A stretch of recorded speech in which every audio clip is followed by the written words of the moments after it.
Hello, hello, hello. Aw, I forgot to change my background. Aw, hold on, let me fix that. Let me fix that. There we go. Now it's fixed. How's everybody doing? It's been a little while since we did a hot take tuna Tuesday or fermented tuna of any kind. You know, just been a little busy. Work, family, you know, stuff. How are you guys doing? It's Wednesday. It's Wednesday. I don't know about you guys, but it is absolutely glorious outside today. It's nice. That's right, JT. It's a nice 78 degrees already. Oh, it's beautiful outside.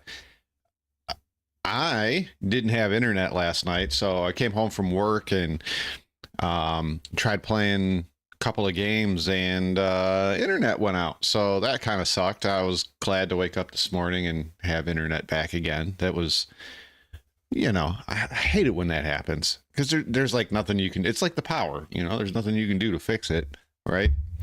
So yeah, I hope you guys are having a great week. I don't have an incredible amount of stuff to react to. I mean, I could search for stuff, or, you know, we could just sit here and have a lovely conversation about video games, movies, 9C in the UK. Those are non-freedom measurements, Janos. No, I'm just kidding. I'm just kidding. I don't know how to do the conversion. So what? It's kind of chilly at 9C, isn't it? Hold on, I got a converter on my phone. At least I think I do. It's somewhere on here.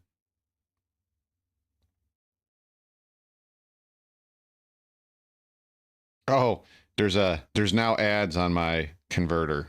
Great. Science, living, temperature, 9C. You know, that's not too bad. That's not too bad. That's almost 50. Yeah, exactly. It's almost 50. 45 in Washington State. Ooh. I mean, 45 isn't bad. I mean, if you've lived in that kind of area most of your life, you know, that's short, long sleeve and short weather. Maybe go out back and grill a little, you know. That's generally how I see it, right?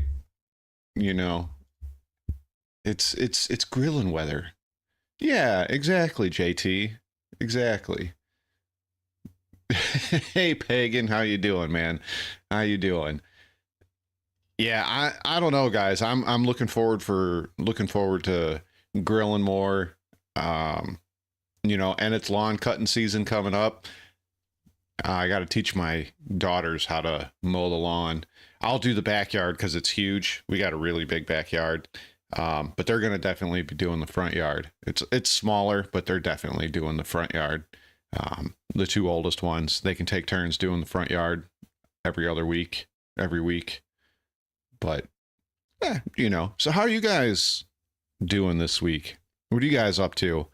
You know, I've seen I had to work the last few days, and you know, I don't need to tell you guys anymore, but I do those 12-hour shifts, so it kind of takes me out of the entire day. So I've been seeing you guys chatting it up on Discord and whatnot, talking about the good old Star Citizen, among other things. Yeah, exactly. What is grass? Where does it come from? I'm just glad none of my kids have grass allergies. Now, one of my kids has some pretty bad allergies to the pollen, and I feel bad for her because the spring, I mean, it gets so bad here with the pollen. There's pollen. Like, if I were to go outside right now, I have a silver van, and the van is probably yellow already this morning. So, you know, it is what it is. You know, we got to give her allergy medicine for that. And then she has a mild allergy to cats and dogs. So You know, Pagan, you know as well as I know that they will never add grass to Star Citizen. All those nerds would freak out if their virtual feet had to touch grass. You know that. Spectrum would be on fire. I come here to avoid touching grass, damn it. Yeah, that's actually kind of funny, Jim. You buy it in like 3x3 sections, right? You're gonna have to fabricate it at your base, crafting tier 0. So yeah, so the last time I did a live, which apparently got botched on YouTube, um we had a lovely conversation about item recovery and all the tiers and how they had broken them down. And I, I don't know, guys. Like I'm really worried about item recovery and what it's going to really mean for Star Citizen. I mean, I already don't play it a lot as it is, but to me it seems even more boring. Like, oh, I went out and raided one bunker and got half the stuff I needed.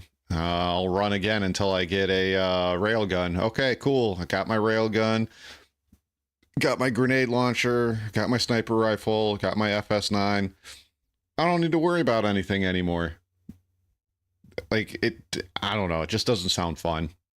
It's not my kind of fun experience, right? Just, I don't know. It seems dull and boring that way.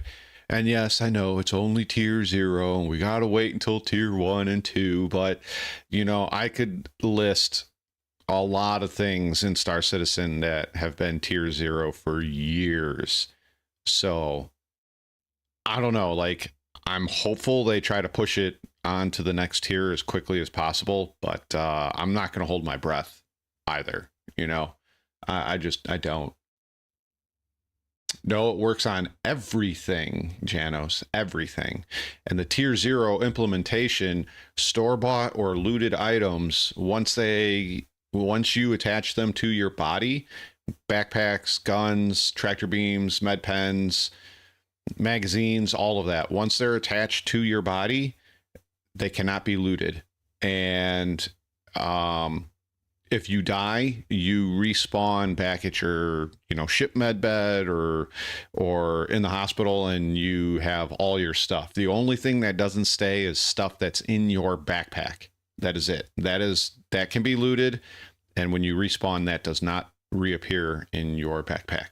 So that kind of sucks. I was hoping it was only going to be for pledge and sub stuff, but I really don't know what to say. I mean, I could put up the link to the VOD if you give me a moment here, because the Twitch VOD has everything. The YouTube VOD is cut off because YouTube decided to be kind of dumb. But yeah, I'll link that if I can find it. I don't know how to use YouTube or Twitch.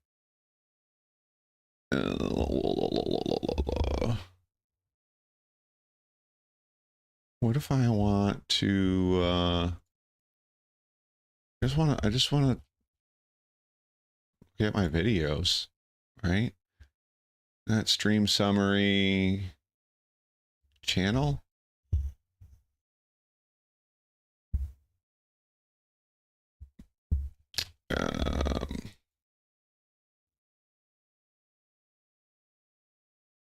Nah, I'll post it in the Discord. So yeah, join the Discord. I'll post it in there. I'm not sure why I can't look at the videos while I'm streaming.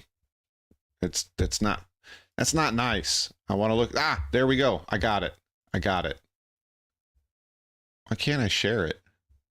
Videos. I can report it, but I can't share it. Here we go. I'll just copy paste it. That should work.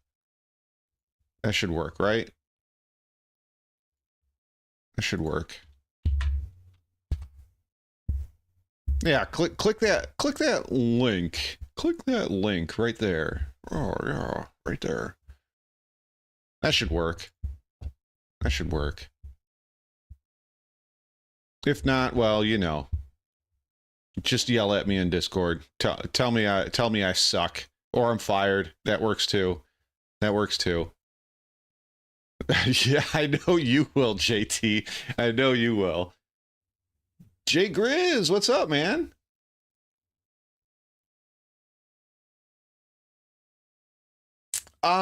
Yeah, not in the grand scheme of things, Jay, but you know, how long do we have to wait for tier 1 and tier 2, right?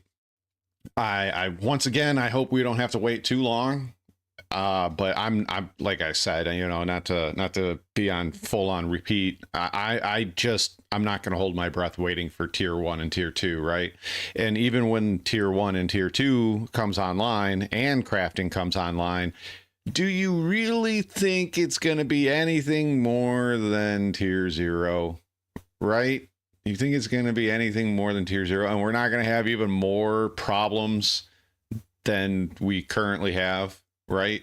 Like, I look, I've tried to be somewhat optimistic, but just going off of history and reputation, I can't keep that same level of optimism going all the time. So I try, but I just lately it's been really difficult, to say the least. I mean, 318, yes, I know that was going on 2 years now. Really dashed a lot of that optimism for me. And here we are 2 years later, and really, you know, not that much has changed with how they roll things out, right? So yeah, I don't know. I try to, maybe. Thank you, JT. I appreciate you, dude. I do. Maybe it's just me. Like, okay, so I really, how do I put this? Yeah, make problems and then sell the solution on the pledge store. Anyways, I don't know if it's just me, and maybe one day we can have you know what, I got another roundtable idea. It just popped right into my head. I'd like to try to find some old backers and maybe some newer ones that have a year or less in Star Citizen. I know that's going to be really hard to find in this circle. Maybe some of you guys can reach out to some people for me, because I know you guys play more than I do. I would like to have a roundtable discussion and find out why the whys, the hows people still find joy in this game, because I really don't find that much joy in this game unless I'm playing with other people, like, you know, my friends like Jim and Cosmic and Pagan and Moon and Bindi and, you know, Grumpy. Maybe I can play with Fateless and Templar Guardian. I don't find too much joy unless I'm playing with other people's. Like I've tried playing solo, not on stream, a few times, and I just get I get bored very quickly.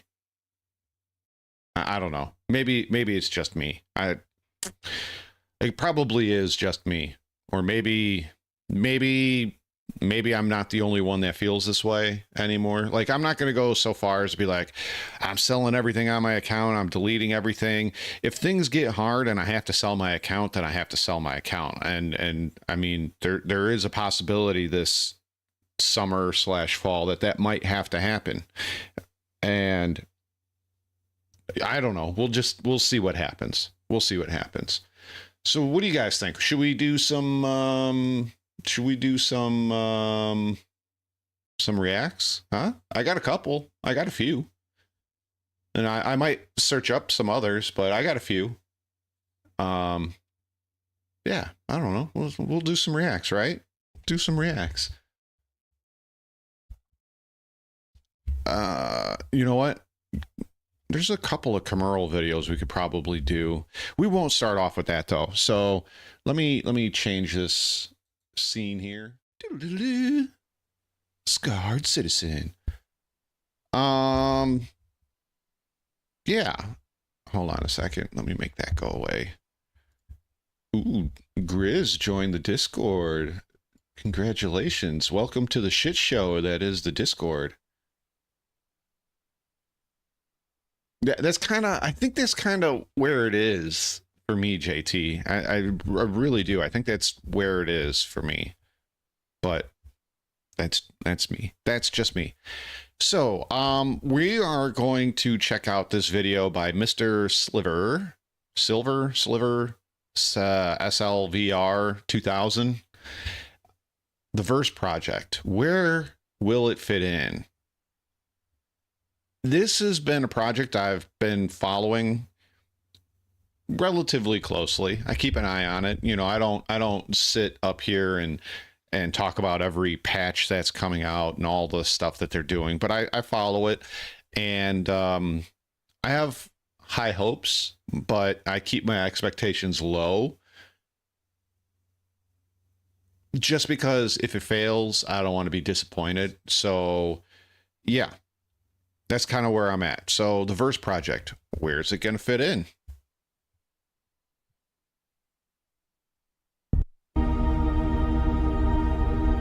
Alrighty.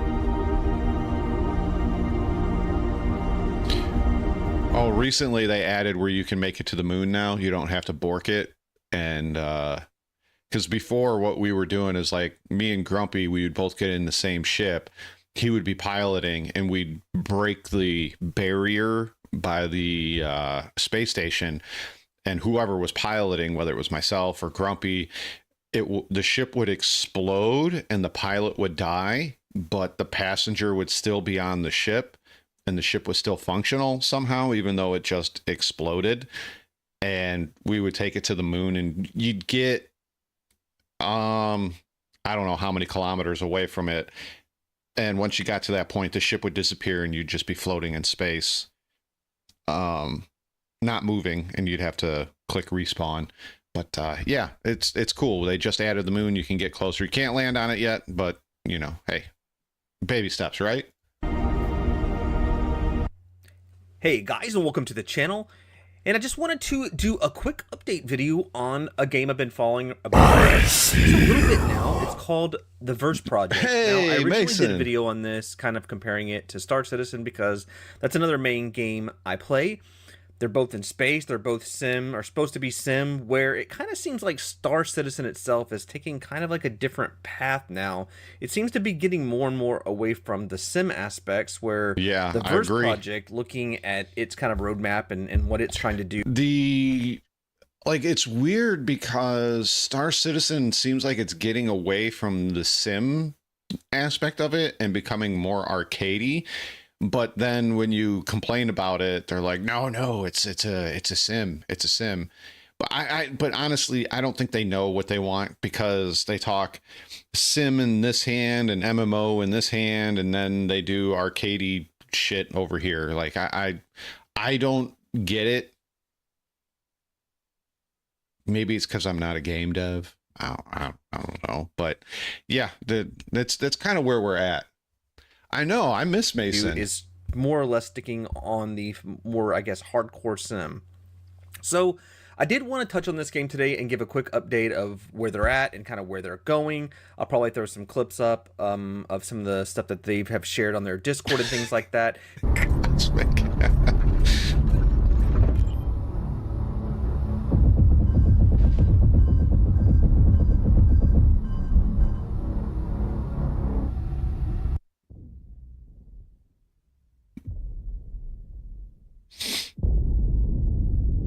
Explosions look cool. Oh my god, that's chunks. Now this is the main page of the Verse Project, so you just go to Verse Project online. I can leave the link in the description of the video. So if you no, go back.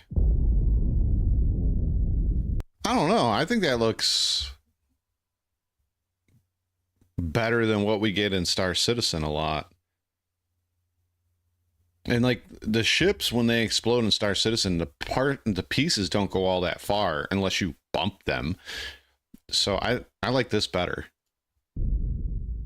Yeah, look at that. They're going in. Now this is the main direction. page of the Verse Project. So you just go to Verse Project online. I can leave the link in the description of the video. So if you just want to click on that to get here, that's I hope fine. this isn't. And we're just going to take a look at the roadmap. So real fast, we're going to pop in here and kind of see where the game has like been and like kind of where it's at now. So the roadmap starts at stage 1 in Q2 of 2024. Now I'm not going to go super deep into this because I did cover a lot of this in a previous video, but I did just kind of want to touch on just a few of the things. Yeah, working elevators. Like in stage 1, they I mean they're still kind of unless you start really screwing around with the server, the elevators kind work. Of the features of what the game they is really going to have work in it. This is a very early type of alpha game that is just getting like into development in actually having a playable demo. And I love that they're actually calling this a playable demo, right? So real fast, we are actually here, right here at Q1 of 2025. And you can see they've already completed all what they set in Q1, which was the orbital flight systems, they're already like point of interest, the vehicle turrets and vehicle. So if you compare where Star Citizen was in its opening years versus this game in its opening years, they're already 4 years ahead, which is really surprising because there's only 5, as far as I know, there's only 5 or 6 people working on this game currently. So that is absolutely mind-boggling. Yes, it's made in Unreal 5. It's not CryEngine. So I don't know if there's an ease of use here or what. It seems like it to me, because it seems like in Unreal, a lot of the tools are already made for them to do the things that they need to do. Whereas with Star Citizen using CryEngine, they have to go back and recreate tools to create the tools to then use to make the new tools to do the thing that they want to do in the game, which is why most of the ISCs, they talk about creating tools. So I think there's a lot more ease of use to the Unreal Engine versus CryEngine. And also Star Citizen suffers from the fact that they've had so many different people come and go, right? So many different operating procedures, and I mean that like there's no standard operating procedure for. Hey, boring. Thank you for the sub.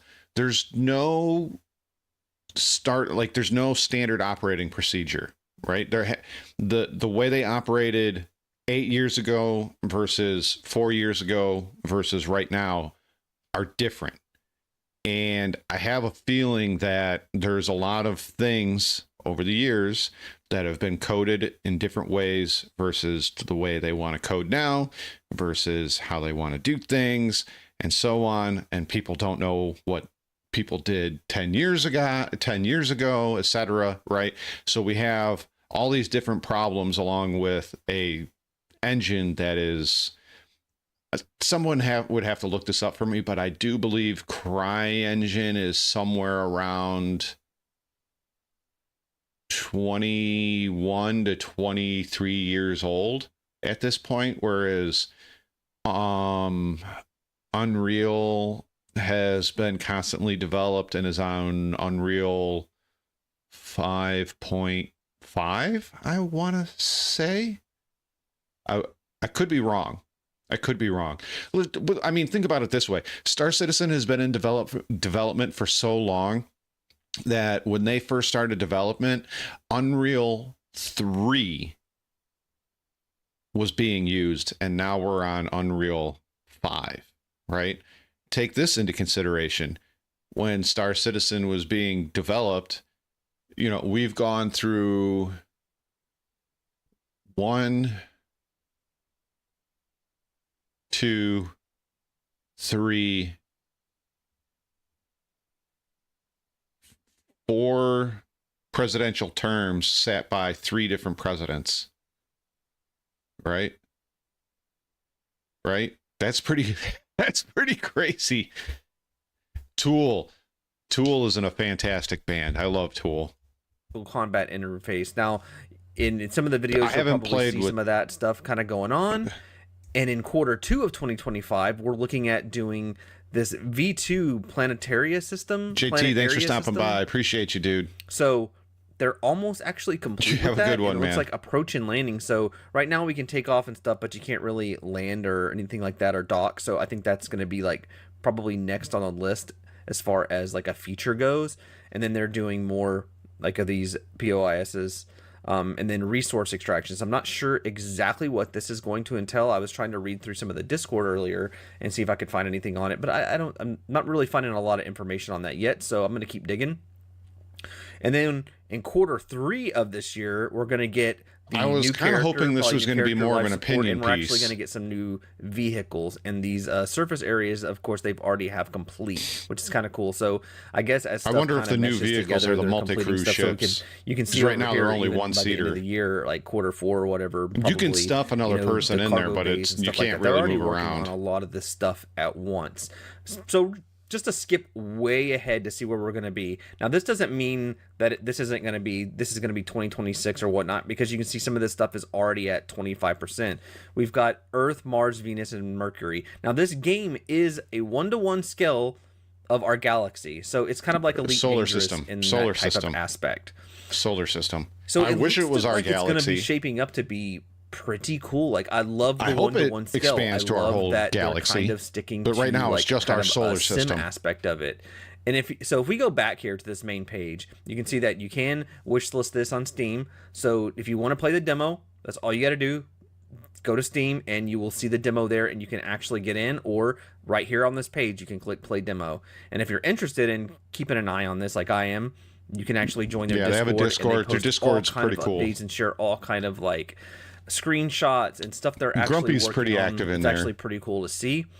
And just to touch base on Starship it, guys, Sim this will be is Galaxy. what they're calling a single charge space flight experience. I am looking for, even though it's arcadey and it's not realistic at all, that game Jump Ship, I'm really excited for. And I think even the quote unquote, I think Pagan would even get into that. Now, he wouldn't be able to play as long, or maybe he would just have to be the pilot while the other 2 to 3 of us do the FPS and the rating stuff.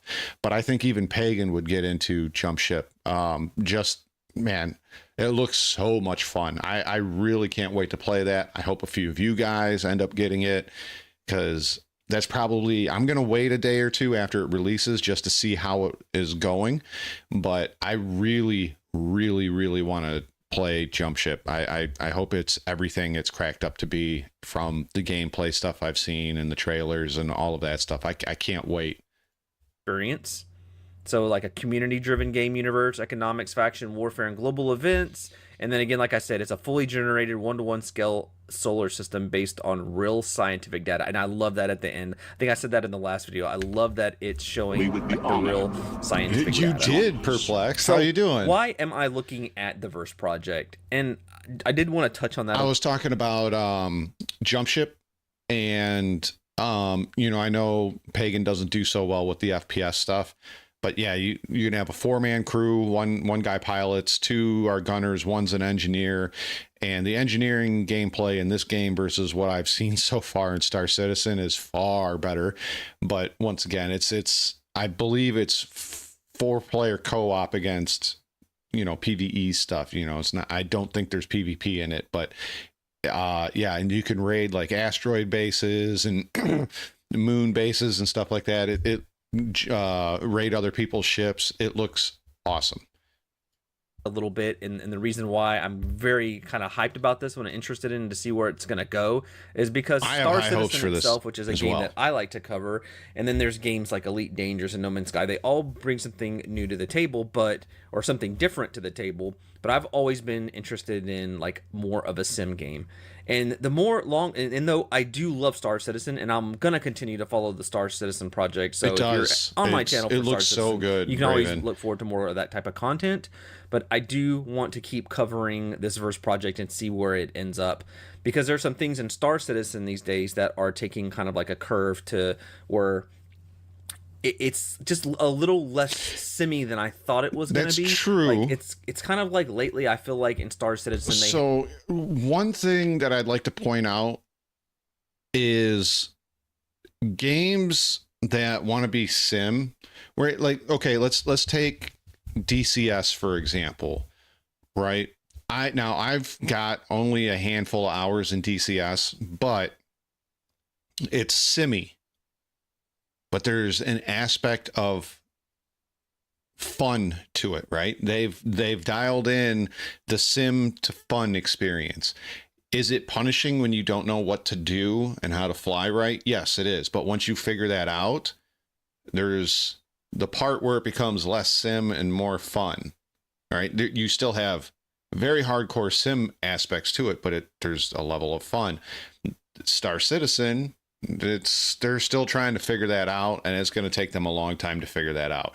No Man's Sky, they don't claim to be a sim, and they try to focus more on the arcadey stuff and make it fun, and it's mostly about resource extraction and collecting stuff, but it's fun, right? What other? Elite Dangerous has a higher aspect of sim in it than I'd say Star Citizen, but they have also got a fun factor in there, right? So I agree. There has to be, if you're going to do a sim, you have to do a level of fun, right? You can't have it all sim because then it's no fun. And if you have it all fun and no sim, there's nothing to work towards, sort of, I guess. What I'm trying to say. Diz, what's up, man? What's going on? But I think that's what it comes down to, is like, you can do sim, but you have to make room for the fun in it, right? So you got to find that balance.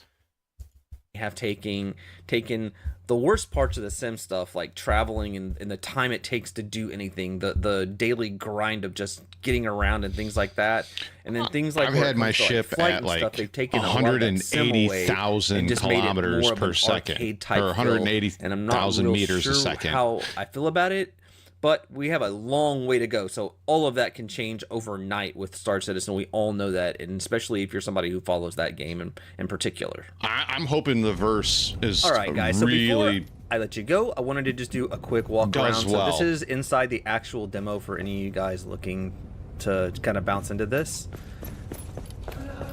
Now, the ships are something that really funny caught my attention. I've been looking for a game that's something like, ever since The Expanse came out, the TV show. If you haven't seen it, check it out. This is way more I've been looking Expanse for like a space game that's type kind of like that.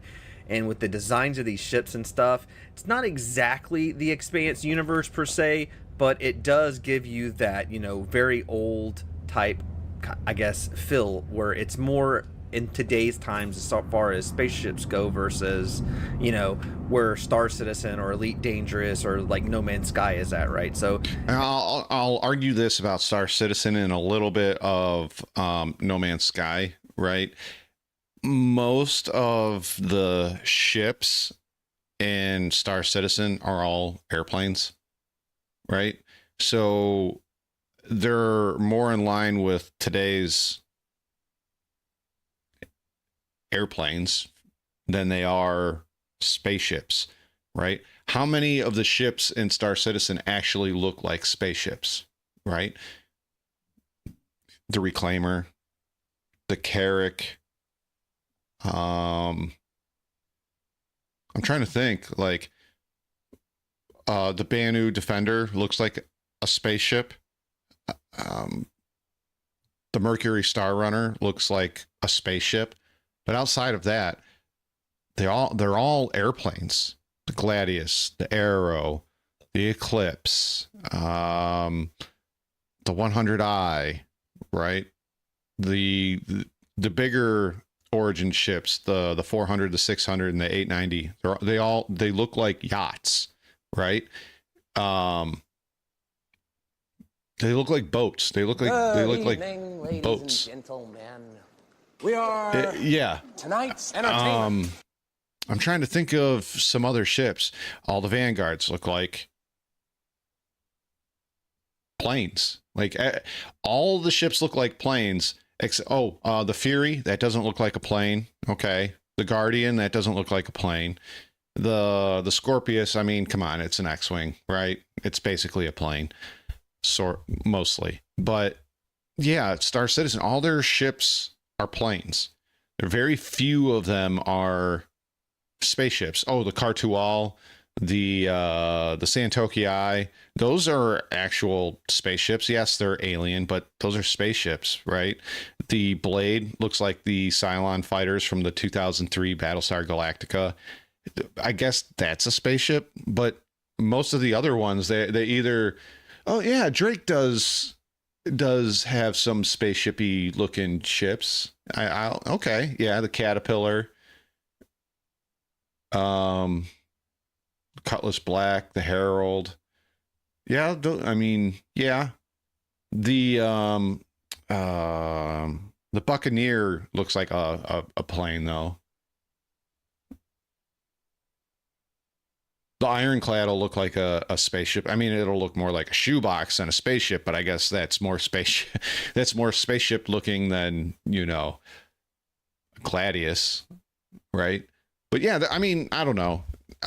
I like this look, and hopefully the multi-crew ones, they're not just upscaled versions of these. They actually look like, I mean, they are slightly upscaled versions of these, but the way they have the interior laid out and everything like that, they're different, right?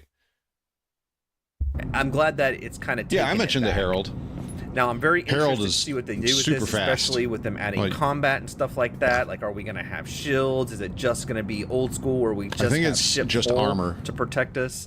So there's a lot of questions that are going to be. And the other thing too is, like, when on the Discord they were showing some of the ship combat for this game, ballistic rounds, once the armor has been knocked off, the ballistic rounds will go through the ship, hitting components and or crew members. So that should be pretty cool. Be fun to get answers to later. But I did just want to do a quick walk around so you could kind of see these ships. They are really fantastic, you guys. They're super detailed. The Reclaimer looks like a spaceship. I mean, super detailed stuff. The look of the Reclaimer. So we got, real high fidelity when it comes to like the graphics and things like this. This is a new ship. I was really hoping this was going to be more opinion based in the game than just showing us the game. MFB1. I think is this the cargo? I think this may be cargo. That's what I really wanted. I wanted. Oh, it's the drill. It's a drilling ship. So this is where, there we go. Oh, look at the drill. So this is where we'll be able to land and drill and mine. So that must be where that mining actually comes into place. So that is a cool design for a mining ship. I'm really looking forward to see what they do with new. That wasn't there before. Graphics and gameplay is going to tie into this. That's new, because before they only had the civilian, the military, and the hauler. Ship. And then, of course, this is kind of your, thing. I believe this one is supposed to be more of your combat ship. It looks quite a bit more sleek. Probably has quite a few more weapons and stuff on it. So very, very cool when it comes to that. I was really hoping for a lot more opinion. Very cool. And where this was going to fit in. But right now, this is just like, here's a roadmap. And as you can see, guys, this has a Let's look at very the ships. Similar feel to it. Now, I'm not going to say it's Star Citizen. It's far from Star Citizen, but as far as it's the Star Citizen like go, you can kind of see, they still kind of do the, the banners and things like that. The Star Citizen does all over, so it's really cool. But you are in a spaceport, so it would be really something that you would. No, you see, right? dungeon, a spaceport type thing, and even the terminals where you can select your vehicle and things like that. They kind of are dungeon. And you can see we can't select the drilling ship yet. I very much enjoyed there's no mouse here. Like, I can't move the mouse to get to this menu, which I think is something they really want to add. I think it really gives that more immersive effect as like clicking it versus just using your. In this demo, you can't land anywhere yet. Basically, your W and S keys. I hope that changes soon. But soon, I think it feel a lot better. I feel more. Soon, feels more like Elite Dangerous when you're just clicking through the menu. Next quarter, we should be able to start landing on the moon. And then, of course, you click it, and then well, you gave me some ideas, Dungeon, and that's really it. I'm going on vacation in April, and I think I'm going to take some time off from get on the elevator, streaming and YouTubing, and you're going to go to your ship, clean out the garage and paint. Again, do some paint. Very similar. Do some painting. I'm clicking F to actually do that. It doesn't say F, but F is the action key. You can see the elevators even work. Yeah, we don't have. Now I did cover a lot of this in the last F video, but F this, just to give you guys an idea for those of you who did miss this. Now we're not going to do any flight. I'm waiting for the flights to get updated a little bit for there to be something more to do. I have vacation time. I have 2 separate weeks in April, although I might have to cancel. So I have my vacation already scheduled out. You have to schedule out your vacation where I work a year in advance. So I have 2 weeks in April that I'm scheduled on vacation. I might cancel one of those and cancel the one I have in August because we got some medical stuff coming up, and we are I'm probably going to need that vacation time to cover some days off. So yeah, yes, there's going to be POIs. I don't know if they're going to be landing points like, say, Starfield, where you push the button and you land. It does like the whole auto land and all of that. I don't think they're going that route. I think it's going to be hands-on, you land wherever you want kind of deal. To do more of a video on the flight stuff. But hopefully this is giving you a good idea of pretty what well exactly done. It is. You can see, like I said, the graphics have some super high fidelity, right? It's very cool. And there you go, and that's the ship. And you can actually switch ships, or you would get in your ship and you can launch, and that's it, guys. So we'll cover that hopefully in another video. We'll do some I was super hoping for way more opinion I'd like to see maybe one or two more updates before I do a video specifically on where the space flight's at. I know they added it where you can like orbit the moon and stuff now, which looks pretty cool and pretty detailed. But I think when you get close down to it, it kind of kicks you back because there's like a barrier, so you can't actually land on the moon yet. And that may be a place where I wait till we can actually go land somewhere, right? Or maybe an that should be next quarter, add, which hopefully is coming soon as well. I feel like they're getting to the point where they have enough in it where they could do something as similar as like maybe like a box mission or something like that, or a delivery mission, or just I have a feeling that's coming real soon. And collect something. But yeah, guys, so I'm going to end it here, but please let me know what you think. I hope the update helps. That was good, and, but I was hoping for way more opinion than that. So I'll share this with you guys. All right, Dungeon, you have yourself a great day at work.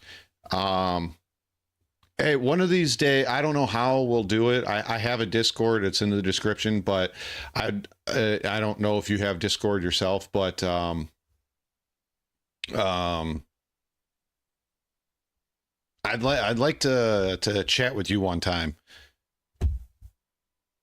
I really hope not, Canop. I really hope not. It doesn't sound like in their Discord that's what they're going for, but we'll see. We'll see. All right, let's get the next video going. This is not going to be a space video. It's going to be from the Fat Electrician. Oh, it's the Fat Files, but it's from the same guy. So we did the Waffle House one a few weeks ago, and I figured, he's got another food one. We should maybe check out this food one, right? So this is the Fat Files. All right, man, I'll do that. I can do that. Or I can send you I think there's a way to whisper or something like that on the YouTubes. But yeah, we're gonna check out the Fat Files and the most gangster oh my God, the most gangster pizza CEO, Little Caesars. The Fat Files. I started looking into this company because it was a staple in my childhood growing up poor, and I like cheap pizza, and boy, did it take some unexpected turns. Little Squeezers. That's what I call it.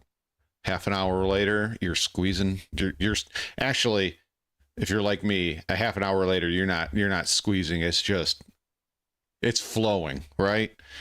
But it's cheap pizza. it's nice in a pinch, you know. For me, late night, you got the kids, you're coming back from some school event, nobody's eating. What do? You fly through the Little Caesars and you grab a couple of $5 hot and readies, and there you go. Voila. Dinner, right? Dinner on the go. We don't do that very often. We don't do fast food very often. Don't tell my kids, but I had Sonic a couple of days ago. And I think that's the first time we've had fast food in like 6 months, 7 months. The last time we did it was when the hurricane came through and knocked out the power for a few days. That was the last time we did fast food. So 6 months ish, 7 months. So it's too expensive to do fast food all the time, guys. At least for a family of 6, right? Today we're talking about Little Caesars pizza. Ladies and gentlemen, there's 2 types of people on the planet. There are people that like Little Caesars, and there's people that lack critical thinking skills. Little Caesars is not good pizza. Okay, nobody said it was. They said it was hot, ready, and it cost $5, okay? Nobody in their right mind is walking into Little Caesars, seeing an entire case of already cooked pizzas that are hot, ready, and cost $5, and are thinking to themselves, wow, I bet that pizza is absolutely delicious, okay? And if you think that, guess what? I've got a dress shirt to sell you that I wore while I was drinking alcohol at the Pentagon, which is banned, by the way, which in hindsight's a horrible example because I actually did wear this shirt while I was drinking alcohol at the Pentagon. Oh man, it tastes so much better knowing how much paperwork went into getting First one to finish a White Claw on the Pentagon. Also, in my defense, before it even gets brought up in the comment section, I did not get to choose the type of alcohol, okay? I would have chose Busch Light all day and tomorrow, Exactly, but when Cap. life gives you White Claws in the basement of the Pentagon, you chug them. That's my bad, disregard. Anyways, the point I'm trying to get across to you is nobody's going to Little Caesars because they want really good pizza, okay? No, Little Caesars is for mom that has been working 40 hours a week and is driving home and doesn't want to cook dinner, and then she sees a Little Caesars and is like, holy shit, I can feed myself, my husband, and my 2 kids for $6.99 by buying a pizza, crazy bread, and marinara sauce. Okay, and the craziest part about that everybody has to respect is the fact that Little Caesars pizza has been $5 since 1997, okay? It is the Arizona key of the pizza world. Whoever runs... What, really? I didn't know that. I did not know that. But then again, we don't order, you know, we don't get Little Caesars pizza very often, right? It's like maybe once or twice a year we'll go in there and grab, you know, a couple hot and readies, some crazy bread, and go home, right? It's not very often. It's not very, and as a former Chicagoan, to even admit that you bought Little Caesars is like, that is one of the highest crimes one can be committed as a Chicagoan that loves pizza. Like this is you don't know, you don't do that, you should not admit that at all. And like even in the Chicagoland area, to admit that you ordered Domino's, Pizza Hut, or Papa John's is like a crime. It's like a crime. I'm not even kidding. Like you don't go to chain places in Chicago and order pizza. You go, and there's hundreds of them. Like I could pull up. It's gonna always make me laugh. You can go to just about anybody's home, anywhere in the Chicagoland area, and you open up that drawer that's got all the menus in it. None of them are Domino's or Pizza Hut or Papa John's. At the very most, you might find Rosati's, which is a chain in that area. That might be one chain that you find in there, Rosati's Pizza. But outside of that, it's these little mom and pop shops. And if I were to open up the map, Google Maps, and just type in pizza, it's in the Chicagoland area. There's hundreds of them, if not thousands of them, everywhere. And that's where you order your pizza from. And everybody's got their favorites, like Napoli's, and I'm trying to think of some of the other places. The River Tavern, places like that. You don't do the major chains in Chicago. Little Caesars and Arizona Tea should be put in charge of the U.S. economy. And we're going to talk about how they managed to keep the prices that low right after a word from our sponsor. Yeah, babe, what's up? Hey, a boombox. Okay, I can go get you one. Perfect. All right, I'll go get it now. Love you. Love you. All right, bye. 1 hour later. Where's that boombox that I asked for? Oh, it's right here. I got it for you. What is this? The boombox. No, I wanted something to play music with. That muzzle on there is that kind of fantastic looking. boombox. Yeah, I got this instead. Okay, we'll go to the store and get me a boombox so I can listen to music. Who I keep listens this to one still? music on a I don't boombox anymore? This video is brought to you by Delete Me. Okay, super simple business model. You give them money, they turn around. yeah, and they we're make sure not that doing online the data delete brokers me. are not selling We're not doing your the that delete little me, box okay? Personal information. Sorry, not selling bro. that. I appreciate the Coincidence of hustle, all but the no. future Nick in a discount. Illich he ends up joining the son of two first. All right, our story begins on July All right, there we 20th, go, there we go. 1929, when a young Mike Illich is born, the son of 1929. two first-generation immigrants. Like pretty much everybody born at this point in time, he grows up, he ends up joining the military, and he ends up becoming a United States Marine. Serves 4 years in the Marine Corps, comes back home, meets a young lady by the name of Marion, ends up marrying her. Then he ends up playing pro baseball for the Detroit Tigers, the New York Damn. Yankees, and the Washington Senators. Unfortunately, he ends up getting a knee injury and is forced into early retirement. At this point, that was I like mean, already that's a pretty incredible life. Born in 1929, Marine for 4 years, professional baseball player for the Tigers, the Yankees, and the Washington Senators. That's already a pretty damn good life, man. That's some hell of a life experience right there. everything he was banking on, and he just has to start taking whatever jobs he can find. He's working as a handyman. He's working as a door-to-door salesman for aluminum awnings, literally just doing whatever he can do to get by. So him and his wife end up saving up $10,000, and they want to use that money to start up their own pizza place. And that's exactly what they do. And whenever you start a new business, the first thing you do is come up with a name. And Mike wanted to call it Pizza Treat, and his wife chimes in, is like, no, I hate that name. I want to name the restaurant after my pet name for you, Little Caesar. Which is weird because Mike is average height, he was 5'9", Caesar was only 5'7", and Mike is significantly taller than his wife, so I don't know why she would come up with the name Little Caesar. Wait, Little Caesar always depicted by stabbing his spear into a pie. Wait, pull up a picture of the Little Caesar. Holy shit. That's a peanut. Wait, was this a Marine Corps dick joke the entire time? I'm conflicted. On one hand, my childhood is ruined, but on the other hand, it's a multi-billion-dollar Marine Corps dick joke, which is just perfect. I wonder if Melinda Gates is who came up with the name multi-billion-dollar Marine Corps. I'm conflicted. On one hand, my childhood is ruined, but on the other hand, it's a multi-billion-dollar Marine Corps dick joke, which is just perfect. I wonder if Melinda Gates is who came up with the name Microsoft. Sorry, we're getting way off track. Little Caesars was originally Little Caesars Pizza Treat. This guy is hilarious. I don't even know how to. I can't write funny. Like I have to have a situation presented to me, and then I can build off of that. I can't write funny like these guys can, like Voidy Vids. But damn, like this is crazy. Like, how do you? I don't know, man. That's funny though. $1 billion Marine dick joke.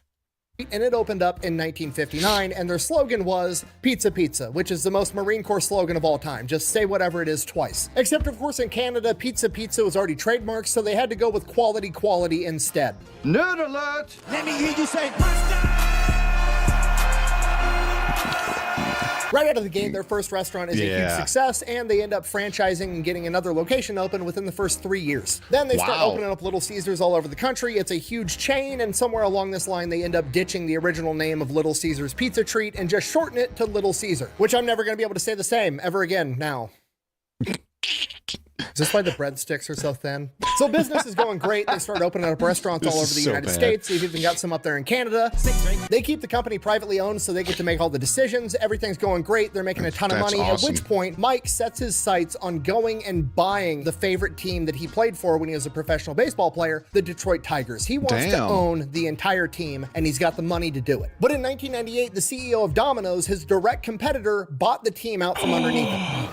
Son of a bitch. Okay, this is a Marine. This is shots fired. This means This is- absolute war. So what wow. ends up happening is Mike still wants to own a sports team. So what he does instead is he ends up buying the Detroit Red Wings, the hockey team, and under his command, they do great, start winning a bunch of Wow. One of the he set his sights high. I mean, to those that don't know hockey, the Detroit Red Wings have a very long and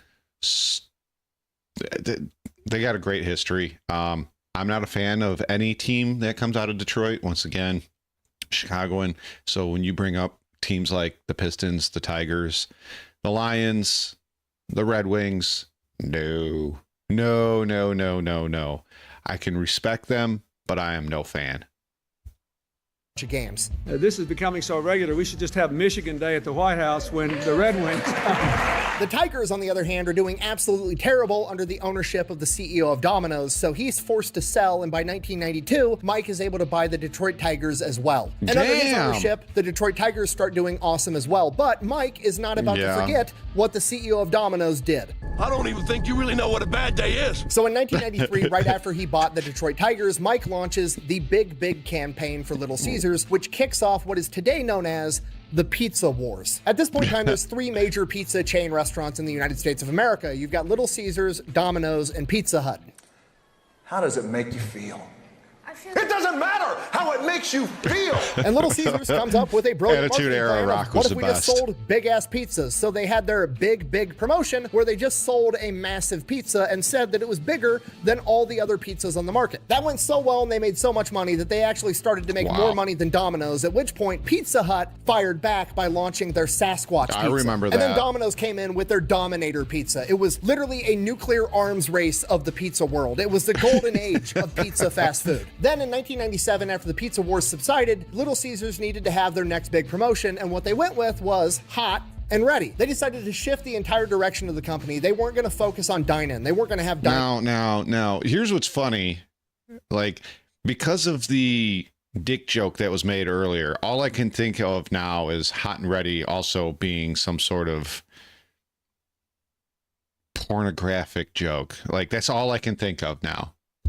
In at all. They weren't going to deliver. It was going to be, you can walk in, pick up your pizza. Not only can you pick up the pizza, it's going to be there, it's going to be hot, and it's going to be ready. It's already done, and it's cheap as fuck. It's brilliant. It's cheap, it's fast, it's highly effective. You're a mom taking her kid to soccer practice, and you forgot, oh shit, it was my turn this week to bring the food to feed all the kids after soccer practice, and then you drive by, see a Little Caesars, and know that you can pick up 5 pizzas for like $30. The day is saved. And only focusing on pickup is actually part of the reason that the food is so cheap, because the buildings don't need to be that big. They can occupy these little tiny commercial areas because all they need is a kitchen and like a 3-foot wide area with a cash register for people to pay when they pick up their pizza. You're not wasting money on a dining area. You're not. Our Little Caesars has a drive-through.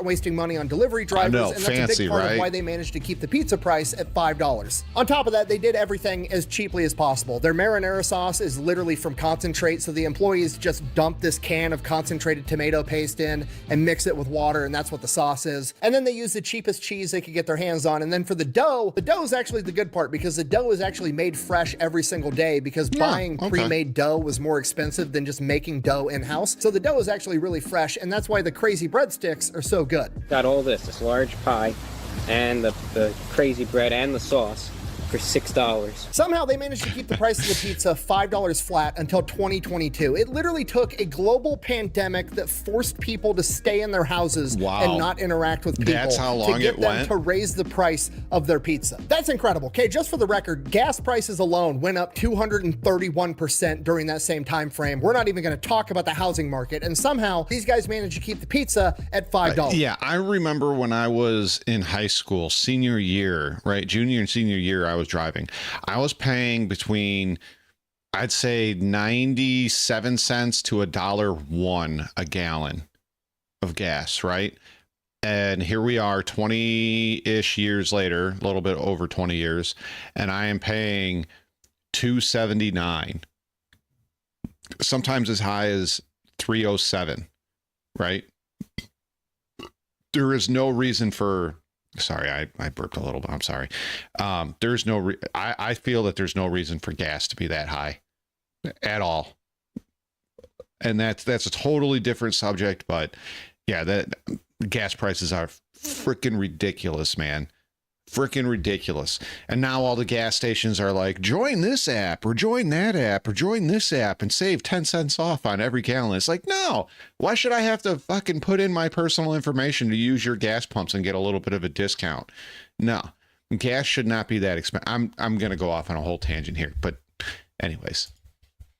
And guess how much they were forced to raise the pizza price by in 2022? 55 cents. The pizza is now, to this day, still $5.55. And in exchange for the price increase, you got 33% more pepperoni on your pizza. Okay, and why does this happen? For the same exact reason that it happened with Arizona Tea. Okay, it is a privately owned company. They're not worried about getting more money for all of their shareholders. Once the owner has enough money to go out and buy all of his favorite sports teams, there's no reason to raise the price on the product, right? As long as he's still making money, he's happy. So that's exactly what he keeps doing. Okay, is Little Caesars cutting corners on the pizza? Yeah, it's their entire business model is to make the cheapest pizza possible, okay? But unlike most other companies, Little Caesars takes all that cost savings and passes it along to the customer, not giving it to their shareholders.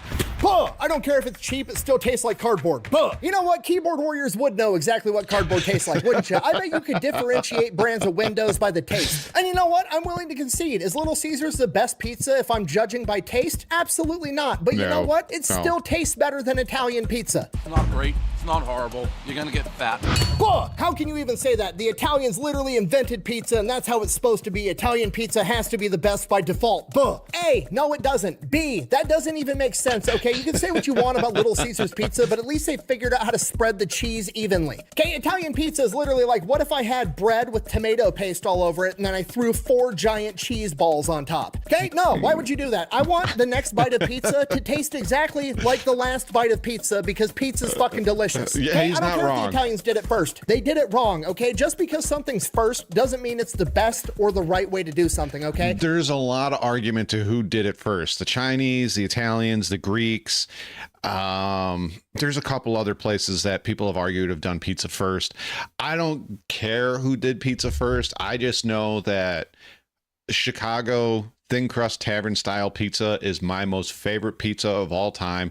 I've had Detroit style pizza. I've had West Coast pizza. I've had New York style pizza. The pizza down here in the South is terrible. I've had Washington State pizza. Yes, JT, if you come back and watch this, I've had pizza from up by you. It's shit. I've had pizza in from just about every corner of the United States. I'm probably biased, but the best pizza in the world is thin crust, Chicago style tavern pizza. That is the best pizza. I will die. I will die on that hill. Good old fashioned brick oven. You cannot beat the pizza that comes out of there. I'm sorry. I'm sorry. I can never look at a slice of New York style pizza, Detroit pizza, West Coast pizza, pizza from the South, pizza from, the Northwest. I don't like it. I prefer the Chicago thin crust tavern style pizza. Like yeah. They did it wrong. Yeah, I don't know who, like I said, I don't know who did pizza first. I just know that I love pizza. I could eat pizza all the time and not, Jim, you're fired. You're fired, Jim. Shame.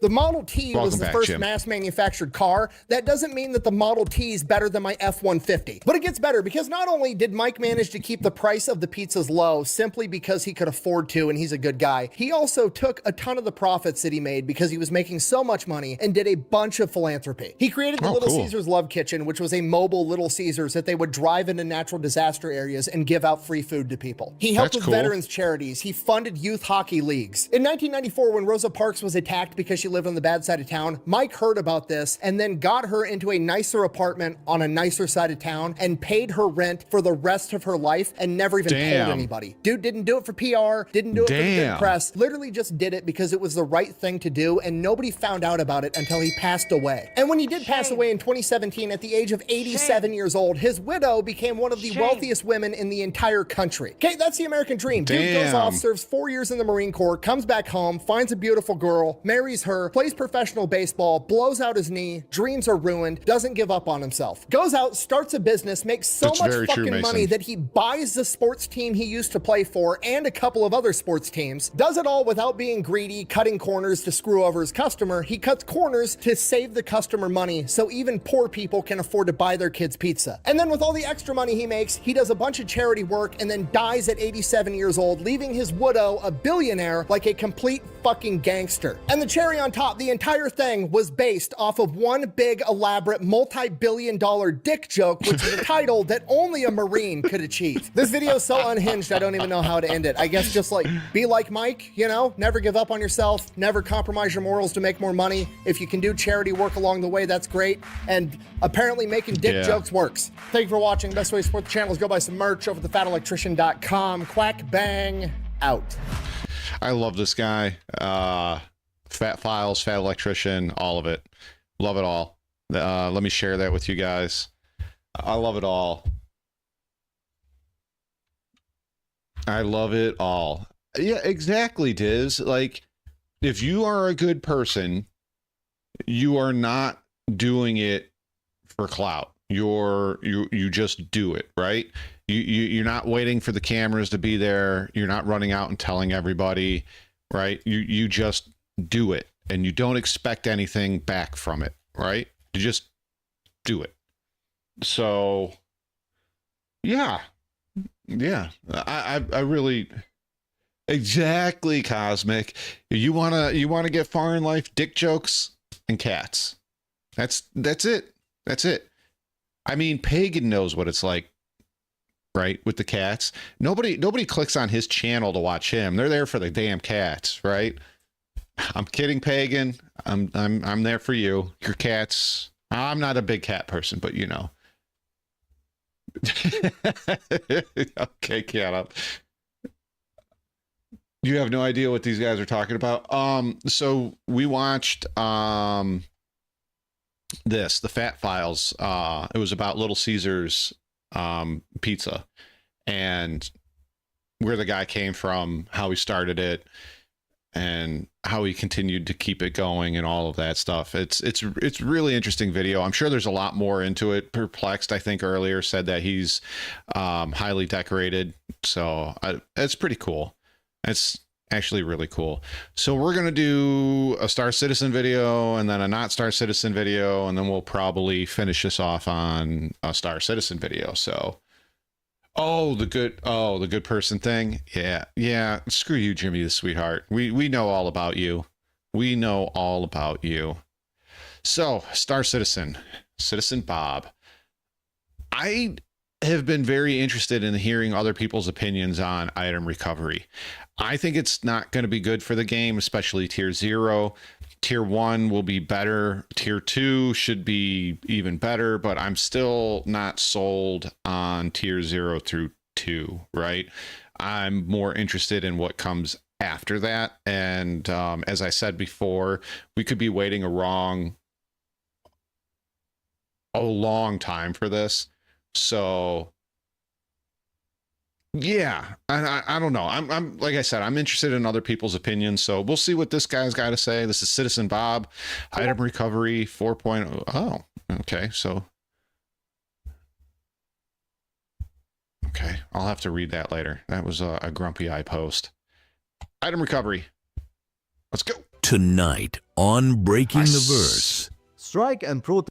I saw that, Raven. I did see that. I haven't played in a couple of months, so that'll be interesting. All right.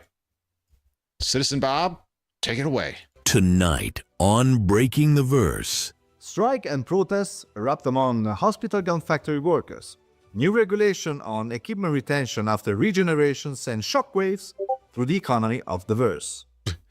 Shock and confusion among Drake Caterpillar owners. Are those doors, ramps, elevators, or deadly catapults? All these and more on today's Breaking the Verse. I've been hearing stories about the doors not working as intended, even though they said they work now, and that people are getting killed by them, flung across a planet to smack into the ground and die. But once again, that's honestly, that's nothing new with Star Citizen, right? You're either going to get flung into the air by your your ramp, or you're going to fall through the planet. Take one. Pick one. Which one's worse, right? Verse, the only true source of truthful truth in the verse. Or truthful truth. Good evening, beautiful people of the verse, and welcome to Breaking the Verse. I'm Citizen Bob, bringing you fresh news like a freshly carved copy on horn. The Department for the Evolution of the Verse, also known as DEV, issued new regulation regarding equipment retention after death and regeneration. These changes are causing chaos in an already fragile economy, and while some hailed the news as a game changer, others... All right, I saw what you said, Canop, and I don't want to take away from what this guy says, so I will address that at the end of this. This is a short video, so, but otherwise, remind me again. One of logistical nightmares, unexpected economic shifts, and labor market crisis. This morning, hospital gown factory workers took to the streets, protesting the uncertainty of the future. And for more on the scene, we turn to our field reporter, Max Starlancer. Max, you're on. Good evening, Bob. I'm here in Sapiens Plot, home of one of the major hospital gown factories, where once there was bustling activity and hundreds of workers. I think this is a pretty comedic way to handle this. And folded arms. Factory workers across Stanton and Pyro are striking in protest against the new policy issued by the DEV, the Department of the Evolution of the Verse. I think that's also a very clever way to do that. We spoke with the union representative Bargain Strike about their concerns. We're striking because the situation is schizophrenic. Since expanding into Pyro, demand for hospital gowns skyrocketed, so the company hired hundreds of workers to meet these new needs. Now some say gowns will no longer be needed, which means mass layoffs. Others say gowns will still be used, but workers will have also to retrieve patient gear and deliver it within minutes to the regeneration facility. And sometimes that means inter-system rapid transport.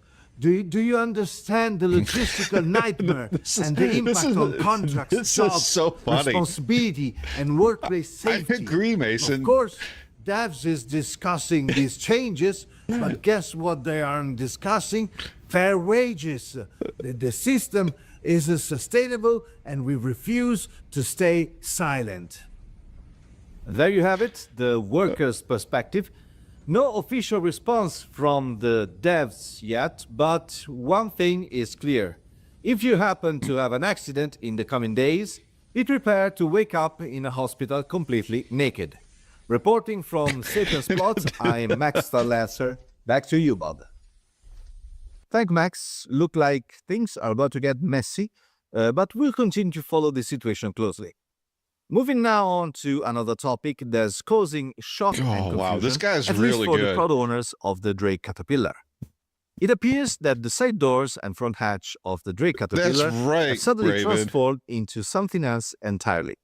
What were once stable doors are now moving ramps that lower and raise between the cargo bay and the ground.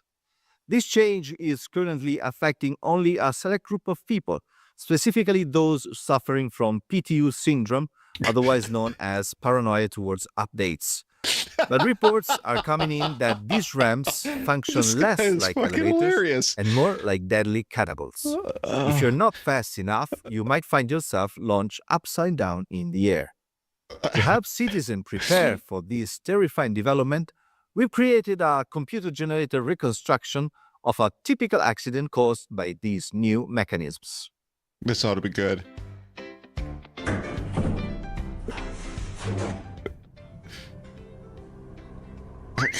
Deadly machine. Oblivious Bob.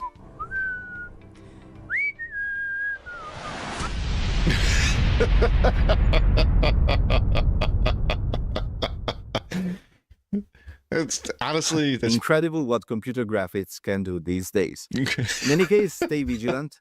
First we had killer elevators, now we have catapult ramps. what's next.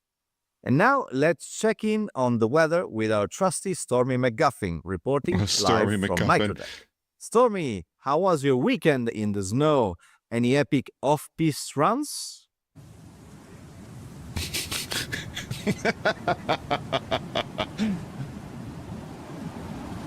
Since we are experiencing some technical difficulties here, we will try with Stormy again later today. Before the end, I want to address something from our previous broadcast. Last time, we promised an update on the bottom measurement, but unfortunately, we didn't have any. Tonight, I can finally bring you the latest. Oh, what happened? Eh? Oh, great. I mean, I knew it, and I told you so. I mean, we don't have enough supporters here keeping the lights on. They have to subscribe, they have to like and comment and support the channel. Maybe next time we can afford a generator. Until then, I mean, what can we do? We can stay safe, fly smart, we can stay happy and stay Bob. But we also stay in the dark. I mean, that's it. That's pretty good. That's actually really funny. There you go, my guy. There you go. And of course, I'll subscribe. That was really funny. What? Only 474 views and 42 comments? Oh my God. Guys, go show this. Go show this guy some love. Please. Please. Please show this guy some love. Hold on a second. I accidentally clicked the wrong button here. Hold on. There you guys go. Show this guy some love. Alrighty. Non-star citizen-y content. Where? Right here. Full disclosure, I did watch. It says I watched all of it. I did not watch all of it. I figured this would be a good one to react to and yeah. As you guys know, I am a really big Firefly fan. Oh, that's what I wanted to talk about. So with item recovery, right? Myself, Raven, Pagan, you guys, we brought up a lot of ideas, concerns, and opinions about item recovery. So between item recovery and cannot mentioned earlier, security tokens. Now, if you guys aren't sure what those are, I believe it was last year's CitizenCon. Yeah, 2024 CitizenCon. They discussed bases and how some of them will be completely unrateable, unable to attack them because they have security tokens that are given out. What is it? Monthly, bi-monthly? I forget exactly what they said. And those pretty much make your base invincible, right? I have a feeling that, like with everything CIG does, there'll probably be some version of it available on the Pledge store. Just between security tokens, item recovery, master modes, and some of the other things that they're discussing inside Star Citizen, I don't... Weekly, thank you, Canna. It was weekly. I feel that this is becoming way more of an arcadey game with no risk of loss, right? And I don't like that. I really don't like that at all. There has to be some sort of risk involved in this game or it becomes no fun, right? I'm not saying that you should have to constantly be worried about being attacked 24/7 whenever you're logged into Star Citizen. I'm not saying that at all, right? But when you add in theory crafting and what they've discussed having, you know, high, medium, low, and no security in some of these systems, then there should be that, right? Now, in high security, you should still have to pay attention, right? Because somebody could still murder hobo you, but the police, the military, they come in and they vaporize the guy that just attacked you, right? but you know, you shouldn't be making a whole lot of money there either, right? You shouldn't be able to make millions in like a day, right? Like 12 hours of playing, you shouldn't be able to be making millions in a high security, low risk area, right? You want to make millions in a day, you're going to have to go to like medium, low, or no security areas, right? And you might be able to make more money there. But anyways, theory crafting aside, this is becoming like a little kid's game. And it seems to me that if we keep going down this path, Star Citizen keeps going down this path, CIG, the devs, Minecraft will be a more dangerous game than Star Citizen. So that's what I feel, right? There has to be risk. There has to be a risk reward system in this, or the game will become very dull and very lifeless very quickly. And even the most hardcore Bobonians of Star Citizen are not going to have fun just constantly making millions and then not knowing what to do with it, right? So there has to be risk, there has to be reward, and it has to mean something. And as I said, the current outlook I have is Minecraft multiplayer is far more dangerous than Star Citizen's multiplayer. So we'll see what happens. You know, only time will tell. So that's my little rant on what I'm seeing the future of Star Citizen becoming. And I don't agree with it and I don't like it. But as I said, we'll see what happens as time goes on. So Firefly. This is by The Critical Drinker. We didn't know how good we had it. I think I can agree that the late 90s, early 2000s were some really good times in TV land, right? I mean, I think so anyways. I hope, I don't know. I wish we could go back to that, because a lot of the shows that we're getting in movies that we're getting today are not very good. So take it away, Critical Drinker. Back in the heady days of 2002, I was still a young and optimistic teenager, instead of the horrifying burned out husk of a man you see today, and I was flicking through the TV channels one day when I caught a commercial for a new show called Firefly on the Sci-Fi channel, made by that guy who did Buffy the Vampire Slayer. Now, I really like Buffy, but I have to admit, this Firefly thing didn't really grab me. It looked like some weird mashup of cowboy movies and the kind of low-budget sci-fi action shows that were all the rage at the time, and I remember thinking, I don't get it. This looks weird. That, and if I remember correctly, they had a lot of, in 2002, they had a lot of competition, right? So they had, what, Stargate? Deep Space Nine, I think, was still going on at the time. I'm trying to think of what other sci-fi shows were going. Star Trek Discovery, maybe, was another one. I think it was Discovery. There was quite a few sci-fi shows in the early 2000s that they were competing up against, right? So, yeah.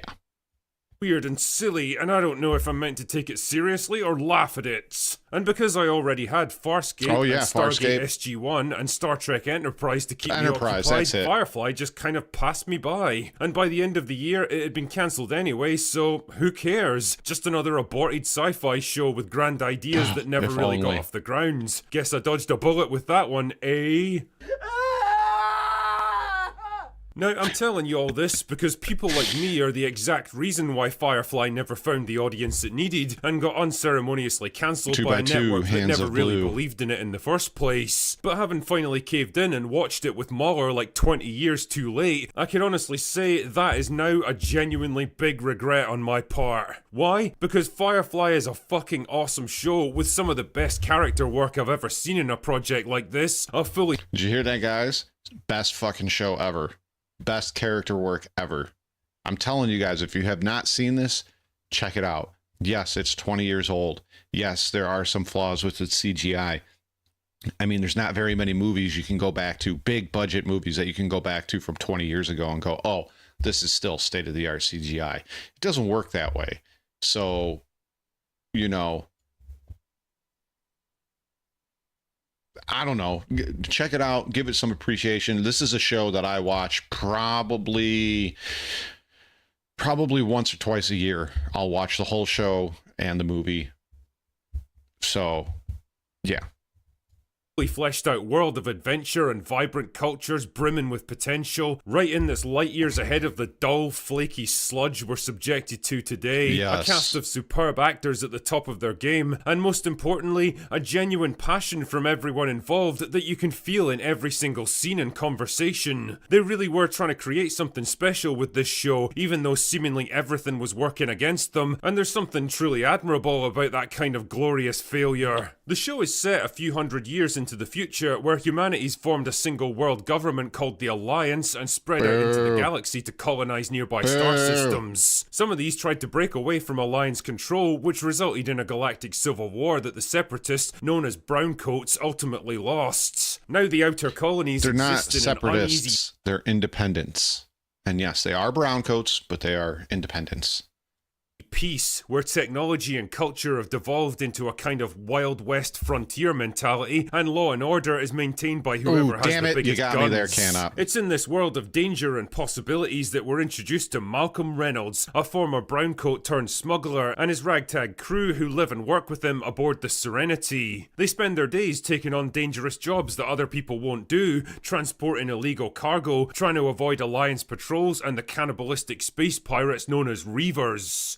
So that they can scrape together enough money to keep the beat up. I really like in the show how much the Reavers are talked about, but they're never shown.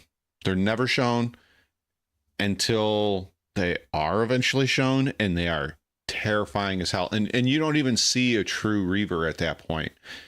I won't spoil it for those that haven't seen it, but I highly recommend this show. The writing is superb. The acting is superb. The guy that plays Simon, he's a little stiff, but he kind of, as the show progresses, he kind of seems less stiff about his acting. Now, I'm not saying I could do a better job. I'm just saying that he seems a bit stiff. Everybody else is fantastic. Adam Baldwin, Nathan Fillion. I can't remember the lady's name that plays Kaylee. River, fantastic. I can't remember her, the actress's name that plays her. Morena Baccarin. Like they're all done so well. Serenity running. But things take a sudden change for Malcolm and the others when they're hired by a young doctor to transport his sister River, who's on the run from the Alliance and is... well, a bit strange to put it mildly. Clearly there's more to her than meets the eye, and as the season unfolds, the crew begin to realise that River might just hold the key to changing the balance of power in the colonies. Now, as I'm describing it here, it probably sounds like a fairly generic space adventure show, the kind of thing you've probably seen a million times before. But the devil, as always, is in the detail, and this is where Firefly really comes into its own. Such a damn First good up, show. there's the characters. There's 9 people aboard the Serenity, all with their own unique personalities, goals, and motivations, many of which conflict with each other at times, and their various perspectives and ideals are what form the backbone of Firefly's dramatic arc. There's Zoe, Malcolm's second in command, an old war buddy who's always got his back, her husband Wash, the ship's talented but slightly flaky pilot, Kaylee, the engineer who somehow manages to keep the Serenity running despite all the punishment it takes, Jane, a gun-toting meathead who's more interested in profit than teamwork, Book, a kind of travelling preacher with a mysterious past, Inara, a high-class escort who hitches a ride on the Serenity to get from job to job and has a will they won't they relationship with Malcolm, and Simon and his sister River, who are... I still have a giant crush on Inara. She is so fine. On the run from the authorities while trying to reconnect with each other. And here's the thing, every single one of them is interesting, likeable, fleshed out and complex. You get a good sense of who everyone is and what matters to them within like the first half hour of the first episode, but the more you learn... The movie takes place after Firefly, so if you haven't seen Firefly, season, you know, the first and only season, 13, 14 episodes. Highly recommend you do. But yeah, she's pretty much in right at the beginning. Ripper, that is. But yeah, this show, it's so good on so many levels, and I wish this would have gotten a bigger following than it did. About them, the more layers of history and really personality was, get built up. Watching them spark off each other, trading quips and insults, reacting to ideas and situations in different ways, and even just hanging out and having dinner together. Some of the best scenes are the dinner scenes. That, wow, they really did put a lot of thought into crafting these characters. And if you were to ask me who my favourite is, I genuinely struggle to answer because they all have something to recommend them. Jane is hilarious with his simple-minded pursuit of profit and gratification, never passing up a chance to indulge himself, but there's also darker moments where he's actually forced to confront the fallout of his actions, and you can see how much it shakes him. Malcolm's the consummate leader, always cool under pressure, never got into the smart comic and calculating, but also free-spirited and adventurous, willing to take risks with his ship and... The reason, I hate to interrupt him again, the reason why I didn't get into the comic books is not because I didn't like the comic books, because I have a dozen or so of them.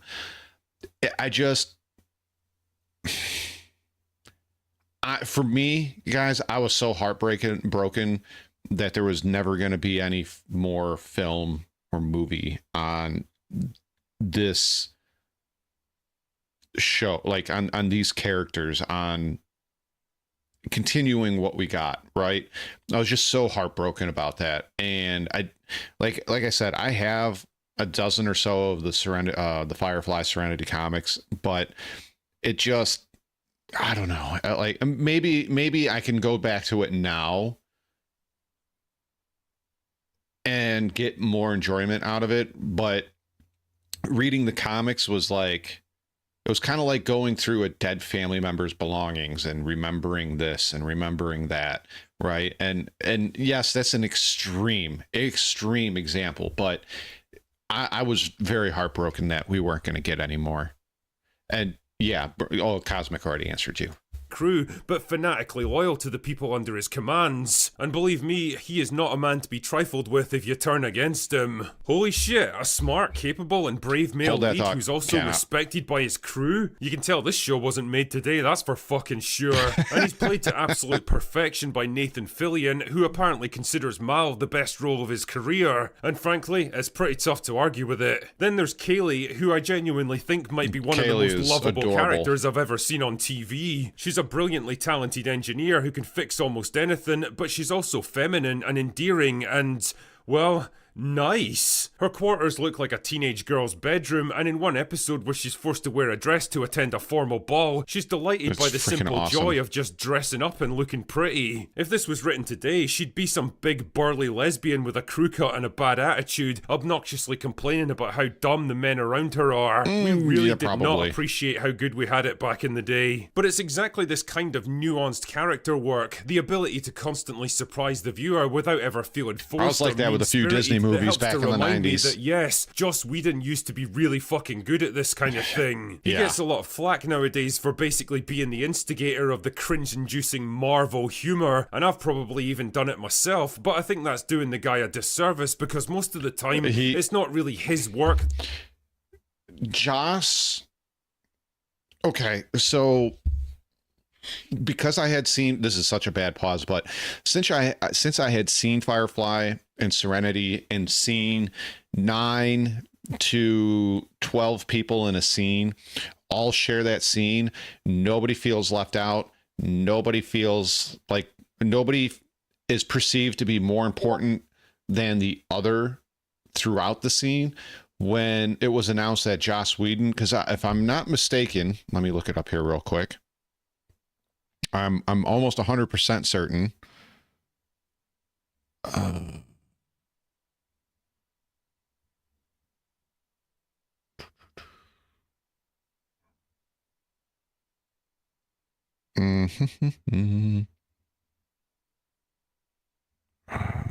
That's not it. Hold on a second. Yeah. Okay. I wanted to make sure I was right before I said it.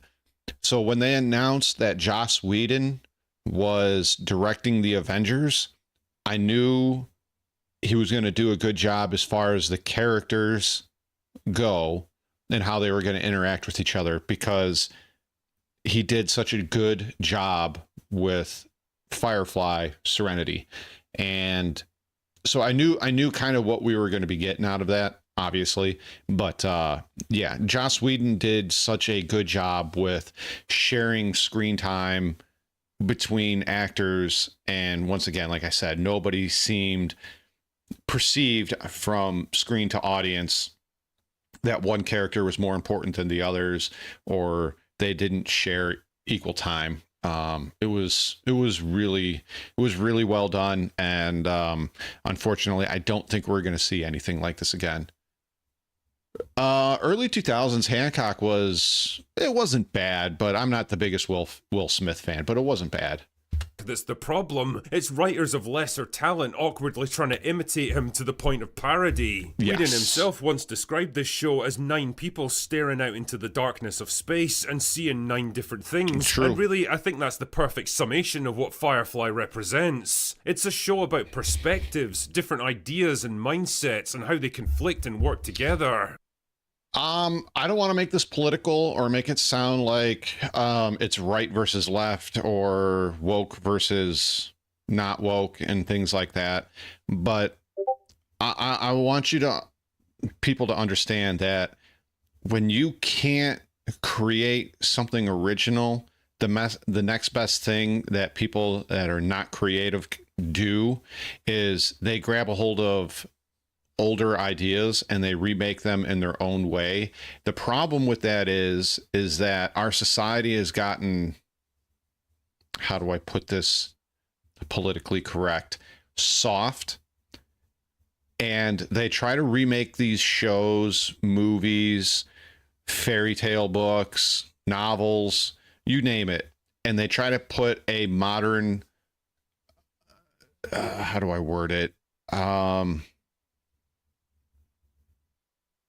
they try to interject current day politics and current day problems into the story, which ends up destroying the story, right? If you make a good story, that's all it needs to be, is a good story, good characters, well-written characters that have depth, characters that have purpose and meaning behind them, a story that actually makes sense, right? People will watch it. Ideology, thank you. That's a great word for that. It will sell. People will go and watch it. People will buy and read it. People will consume the TV show. People will go to the cons. People will buy the merchandise. But if you consistently keep shoving down our throats modern day ideology and say, right, let's say 300 was remade, right? It's about getting to that time. I'm sure 300 will be getting remade. If you put 2025 agenda in, say, 300, nobody's going to watch it. Everybody's just going to shit on it, right? I don't understand why this continues to be a thing. One history professor that I had that was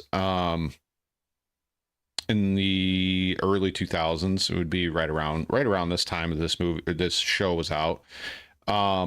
He started calling it, before I really saw what was going on, and saying that creativity is dead, and the people that are coming up and being used as these committees to write movies, because they can't create, they'll destroy.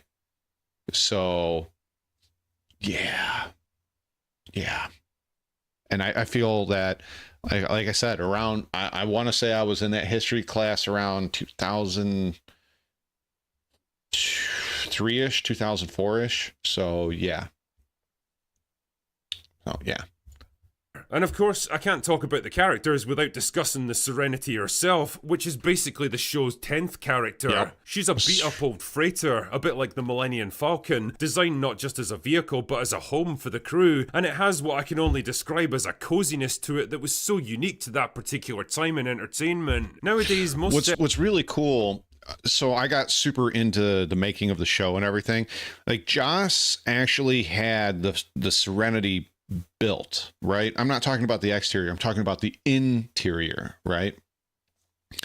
And in the interior, how the camera moves, I don't know if he's going to hit on this or not, but how the camera moves for, like, when you walk up the ramp into the cargo area, and then you go up the stairs and into like the galley, and then the living quarters, and then the cockpit, right? Or if you go stay on the same level as cargo and you go into medical and stuff like that, that was all built, like, and he could go through there with a handy cam or a camera on rails all the way to medical, and it made you feel like you were inside the ship.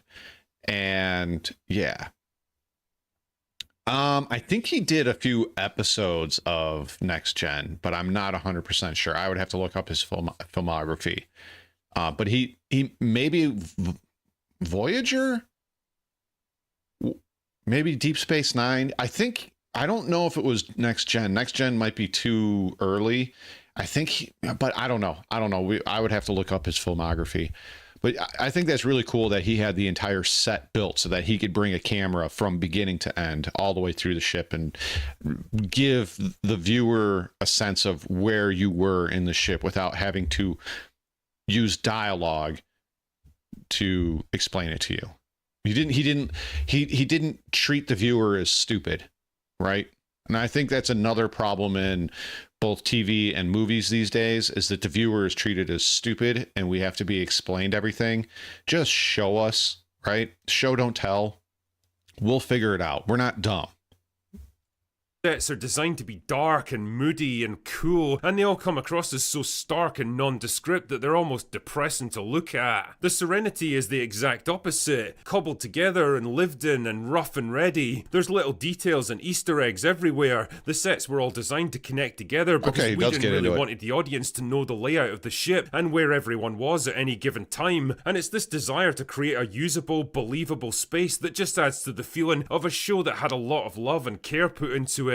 Obviously, not everything's going to hold up quite as well as the writing. This was a show made over 20 years ago on a not particularly big budget, so needless to say, the VFX are pretty janky by today's standards. There's a lot of recycled locations and props, many of the one-and-done sets look pretty bare bones, and sometimes the action set pieces are reaching for something that's a bit beyond their grasp. But you know what? I don't give a shit. I'd take a rough and ready show like this over some visually spectacular piece of soulless, corporatized trash any day of the fucking week. Ultimately, Firefly's unique fusion of sci-fi space adventure with big thematic overtones and down and dirty Wild West aesthetics with gunfights and bar brawls and old-timey dialogue was definitely a bold move from a creative standpoint, but in retrospect, it was probably a bit too far ahead of its time for people to really understand what it was going for. This problem, combined with a pretty crap time slot and a studio that never fully got behind it, meant that the biggest problem with the time slot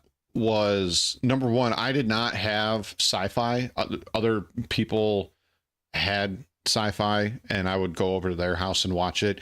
Is like 1 week it was on like a Wednesday at 6 p.m. or no 8 p.m. I don't remember the exact time slots.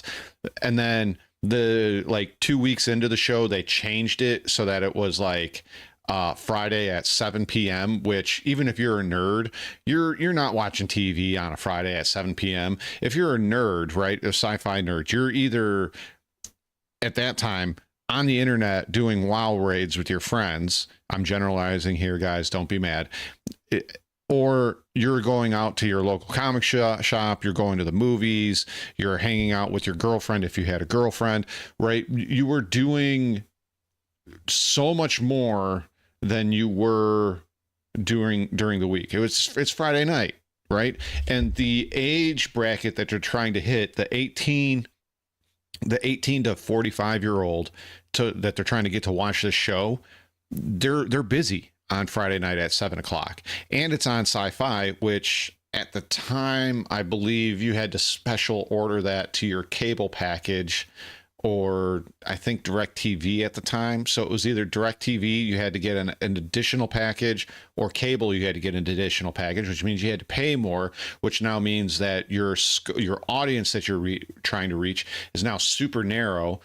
And and they aired it out of order. So Sci-Fi aired the 3rd episode first, then went back and did the pilot, then they aired, I think, the 4th episode, then they did the 2nd episode, and then they started airing them in order. So Sci-Fi Channel just completely fucked this whole thing up, and I will never forgive them for that, because if they if they would have done this right, and if this was done on a more recognizable network, I'm not saying Sci-Fi wasn't recognizable back then, but like I said, people weren't going out of their way to buy the extended package for Sci-Fi and on DirecTV or on cable. So if this would have been on like Fox, ABC, NBC, any of those, even some of like FX or Spike TV, they would have gotten a far, far bigger audience than they would have on just Sci-Fi Channel. And that's a good reason that the rotating time slots, airing it out of order, and then putting it on a somewhat premium channel, it killed it. It absolutely killed it. Yeah, it was extended with Fox News. Okay. Girlfriend was that. Yeah. Firefly never found the audience that it deserved. Fan petitions and online campaigns eventually persuaded the studio to make Serenity, finally giving Whedon the budget and resources to bring his vision. That's not 100% true, Critical Drinker, unless I'm misremembering. But a lot of donations from the Browncoats, right? There was a browncoat.com, and they were doing donations to Joss Whedon to get the movie made. Joss Whedon put up a sizable amount of his own money. I think it was Universal come in and give the rest of the money? Yes. Did they take a lot of risk and all of that? Yes, they did. But a lot of that money was already there. I'm not saying all of it, but a large portion of that money was already there. Vision to life on the big screen, but even that wasn't enough to save the show, and it was consigned to history after just 14 episodes. And that truly does suck, because I feel like the whole history of this show was dogged by those two most terrible words. If only. If only the studio had gotten behind it more. If only idiots like me had been open-minded enough to give it a chance back in 2002. If only they'd stuck with it for another season. If only there hadn't been so much competition. If only. And when I think about all the absolute dogshit, brainless, soulless, pointless TV shows we get bombarded with today, that somehow keep getting renewed for season after season, that spend more on a single episode than Firefly got for its entire run. Like, I want you guys to think about this, right? Think about this. This is so crazy to think about. In my opinion, Firefly and Serenity, both the movie and the TV show, are far superior than most of what we get today, right? Obi-Wan Kenobi got the TV show got $140 million. The Acolyte got almost $300 million. I don't know what the budget is for the Lord of the Rings show, The Rings of Power, that they're doing on Amazon. They're going into their 3rd season and nobody fucking watches it. Nobody watches it. And they're spending $200 to $300 million on the seasons. And then there's this show, which had a couple of million, and the show had, or the movie had a couple $100 million in it. Right? Nobody watches this shit, and they just keep on churning out season after season after season, because once again, I'm not trying to be political. I'm not going to debate anybody. I'm not having this discussion, but there's a very clear ideology that is being pushed in some of these shows, and nobody's buying it. right? Nobody's buying it anymore. Nobody's watching it. Nobody's buying the merchandise. And these shows and these studios keep just churning out shit after shit after shit. And then they go, why is nobody watching this? You want to know why nobody's watching it? Your writing sucks. Your filming sucks. All of it sucks. Give me well-written characters, a well-written story. The VFX doesn't even have to be that good, damn it.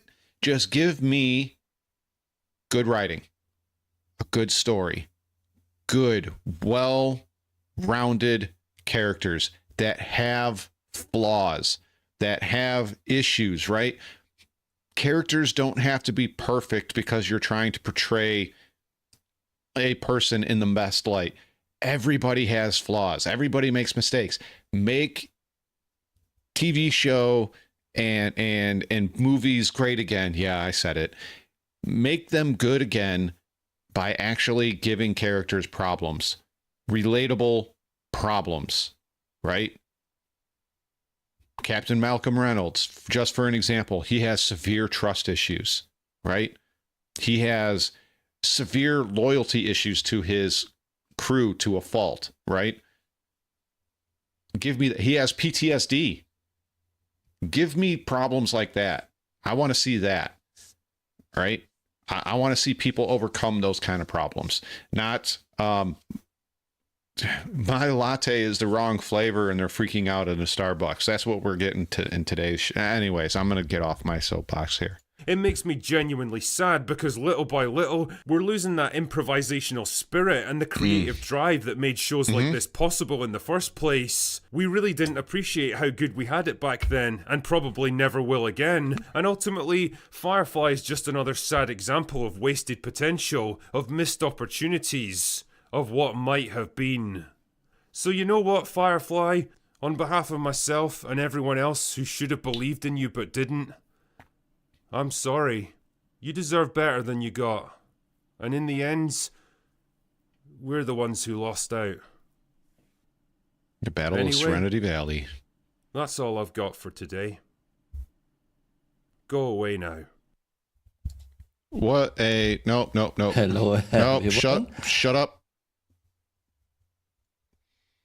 Sorry, Kamerl. I didn't mean to be rude. Back in the heady days. I didn't mean to be rude. But I'm going to share that with you guys. I really miss shows like Firefly, Battlestar Galactica, X-Files, shit, even, 90s ER, Voyager, for Christ's sake, Next Generation, Stargate, even Sequest. Like, they all were far better written than the crap that we get now, right? Far better written than the crap we get today. So I miss that. I miss that. I want it back. Back in the heady days of 2000. I'm clicking too much. In this Titan Quest 2 video, I'm going to be talking about my hands-on impressions having played Titan Quest 2 at Gamescom just a few days ago. And I broke it. There we go. Now we're back. I got to clear this out again. I'm going to do that after this. Yeah, you're exactly right, man. You're exactly right. So we got time for one more video, and I'm going to have to call it there, unfortunately. My kids are going to be getting off the bus soon. I haven't eaten lunch, and I got to clean some stuff real quick before the wife gets home. So we're going to watch one more, and this is a Kamerl video. It's 10 minutes long. I have not watched it. The little red bar that you have filled up is, well, what we just witnessed me screw around with. I don't think I shared this with you guys. Oh, no, I did. I shared it with you guys. So, I guess this is the last video, and I'll catch you guys tomorrow. I plan on doing another stream tomorrow. I haven't figured out exactly what yet, but we're gonna be doing something. Yeah. All right, Kamerl, 4.02 and loading ships with machines and PCs 8 years later.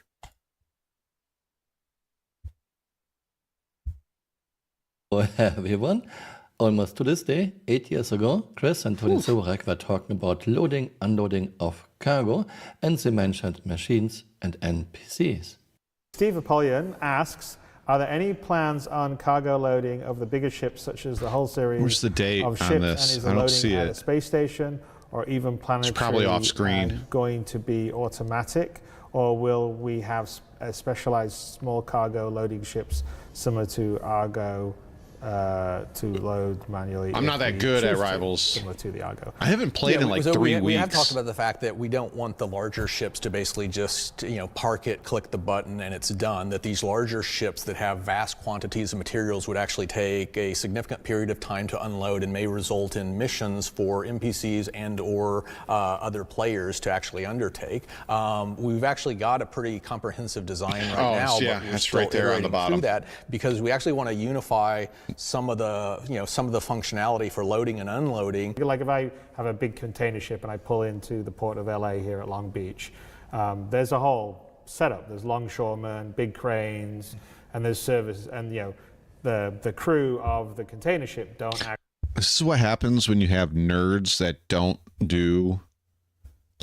Look, I'm not trying to offend here, but I don't think either of these two gentlemen have ever worked in logistics, right? They've seen it, it looks cool to them, but they don't understand it. And the reason why I say that is people that work in logistics, right? They're not going to come to your video game and be like, oh, this is amazing, this is awesome. No. They don't want to play that game. They sat there and work it, right? People that work for a living doing manual labor and moving boxes around, what makes you think it's fun for me to log into a game and do that? Right? Box Mover Simulation 3000. I don't want to do it. People that don't do that, right? That aren't box jockeys, right? For a living, they'll play the video game, but after the 5th time, the 6th time, the 50th time of moving 600 SCU of boxes off of a freight elevator into a ship, they don't want to do it anymore. It's not fun. It's time consuming. It's tedious. It's repetitive, and you don't get anything out of it other than fly to another destination and do it again, except this time you're offloading it. It's not fun. Okay. I don't sign up. I did not get into the logistics industry and went, this is fun. I want to do this every day for the rest of my life. Loading and unloading trucks. It's not fun. It's work. It's physical work. It's demanding work. And depending on what kind of dock you're working on, you don't get a chance to sit around. It's truck after truck after truck after truck after truck with high turnarounds. And maybe occasionally a truck is late and you get to sit on your ass for an hour or two. And that's your breaks, right? Because as soon as the trucks start hitting the docks again, it's back to unload, load, unload, load, unload, load. It's like, I don't know. I don't think these guys have ever done logistics in their life. I think they've been sitting in chairs behind a keyboard and somebody sends them a video of a container ship being unloaded. And they're like, that would be a great idea to put in Star Citizen. It's not fun. If you guys think this is fun, I mean, hey, all the more power to you. I don't think it's fun. Actually unload the containers themselves as equipment that goes in, and right, people that are paid to do that. And I would say that in general, in sort of the bigger sort of spaceports. And that's the other thing too. I don't want to spend, right? I don't know how much a hull C is, $500, $550. I don't want to spend $550 on a spaceship, log into the game, and then have to watch NPC ships fly around, filling up the 6,500 SCU on my ship, box at a time, for the next 3 hours. That's not fun either. That's not fun. In a single player game, that would be fun because then I could push a button that says fast forward or skip, and I would be right back into the pilot seat and flying away. Right? That's not fun. Having my Hercules parked on a in my hangar and going, well, I don't want to load today. I push a button and then have to sit back at my kiosk just watching NPCs going in and out of my ship, over to the freight elevator, in and out, back and forth. That's fun. Really? That's your guys' idea of fun? That's not fun to me. You would have that same kind of setup where you would have the ability to unload the bigger ships, unload the containers. Potentially, we've talked about having the ability for players to sort of play the part of a longshoreman if they're running around in a Largo and taking off a container from a pulley. Yeah, no, thank you, to another place and doing that, or having AI do that. Nobody wants to do that, Chris. There'll be cases where, which is probably a later question we have here, but there'll be manual unloading and loading of cargo where you don't have the sort of big services, you know, like if I just had a ship and I was off the coast somewhere and there wasn't a port, then obviously I would have to be doing it myself. And so I think we've been looking at ways that you have the sort of automatic option that's the services provided. Automatic option when appropriate, but the fidelity so that on these smaller ships you can actually, and this makes for much more interesting gameplay, and a lot of times in a lot of different cases, because you can imagine scenarios to where you need to deliver a smaller quantity, a half dozen, a dozen, you know. That's interesting gameplay to you guys? Really? Picking up boxes and moving them around, that's interesting gameplay. To me, that's not interesting gameplay at all. Like, at all. But hey, I mean, if you say so, Chris. Specific crates of some sort of, you know, illegal liquor or something to somebody at a planet. I think so the answer is there will be services, but we'll exactly, also have specialized ships and equipment for unloading. But you'll have to stay logged in. Chris, where are the machines and NPCs helping with loading, unloading our ships 8 years later? Right, stay a while and listen. Nothing besides a clunky, cringe, magical handheld tractor beam that let us move containers with masses exceeding 100 tons without any problems. Nothing besides ship goes down, ship elevator. I agree, Grizz. Ship comes up, loaded, unloaded. Why did Tony Subarek had a pretty comprehensive design right now, 8 years ago, but we still have nothing? Why do you lie to us? And before someone writes a comment, Tony Subarek doesn't work on Star Citizen anymore. Yes, but Chris was there, and last time I checked, Chris is still CEO, still responsible. And then we have this, August 2021. How do you plan to protect the player's ship from someone coming on board during a manual loading process and flying away or stowing away on board? Basically, how can players protect themselves during this vulnerable time? Yeah, I think the bigger question is, how are you going to protect your ship and your cargo that's being loaded and unloaded on? It's been 4 years since that. And what's funny is, you know, you can just ramp rat people, right? Just walk right up into their ship and fly away, right? While they're in the middle of loading. Or you could be sneaking around and go over there and push the button on the freight elevator while they have it partially loaded, and now all that stuff is yours. And if they were doing a mission, now they can't complete the mission. So I guess that would be griefing as well. Griefing. Armistice zones shouldn't exist, because if you want me to go and load or unload in an armistice zone, you know, obviously I'm not talking about pyro. But in Stanton, there shouldn't be armistice zones, right? There should be turrets, there should be guards, right? But if we can't get working NPCs inside of space stations, what makes you think they're going to have guards down on the planet side at some of these POIs, walking around not stuck in buildings or stuck in the ground or stuck on the pads or stuck in the freight elevators? So the freight elevator won't go down, or it goes down and you get a crime stat because somehow the elevator killed the NPC, right? And now everybody is shooting at you. Get rid of the armistice zones, put guards there, figure out how to make the guards work, I guess, first of all, and put the turrets around. And if somebody starts trying to rob your shit, you can blast them in the face, right? So, yeah, like, that's just me. Yeah, QA, yeah, exactly. I'm fine being responsible for my ship and my cargo, but I need keys or biometric locks. We have none in year 13.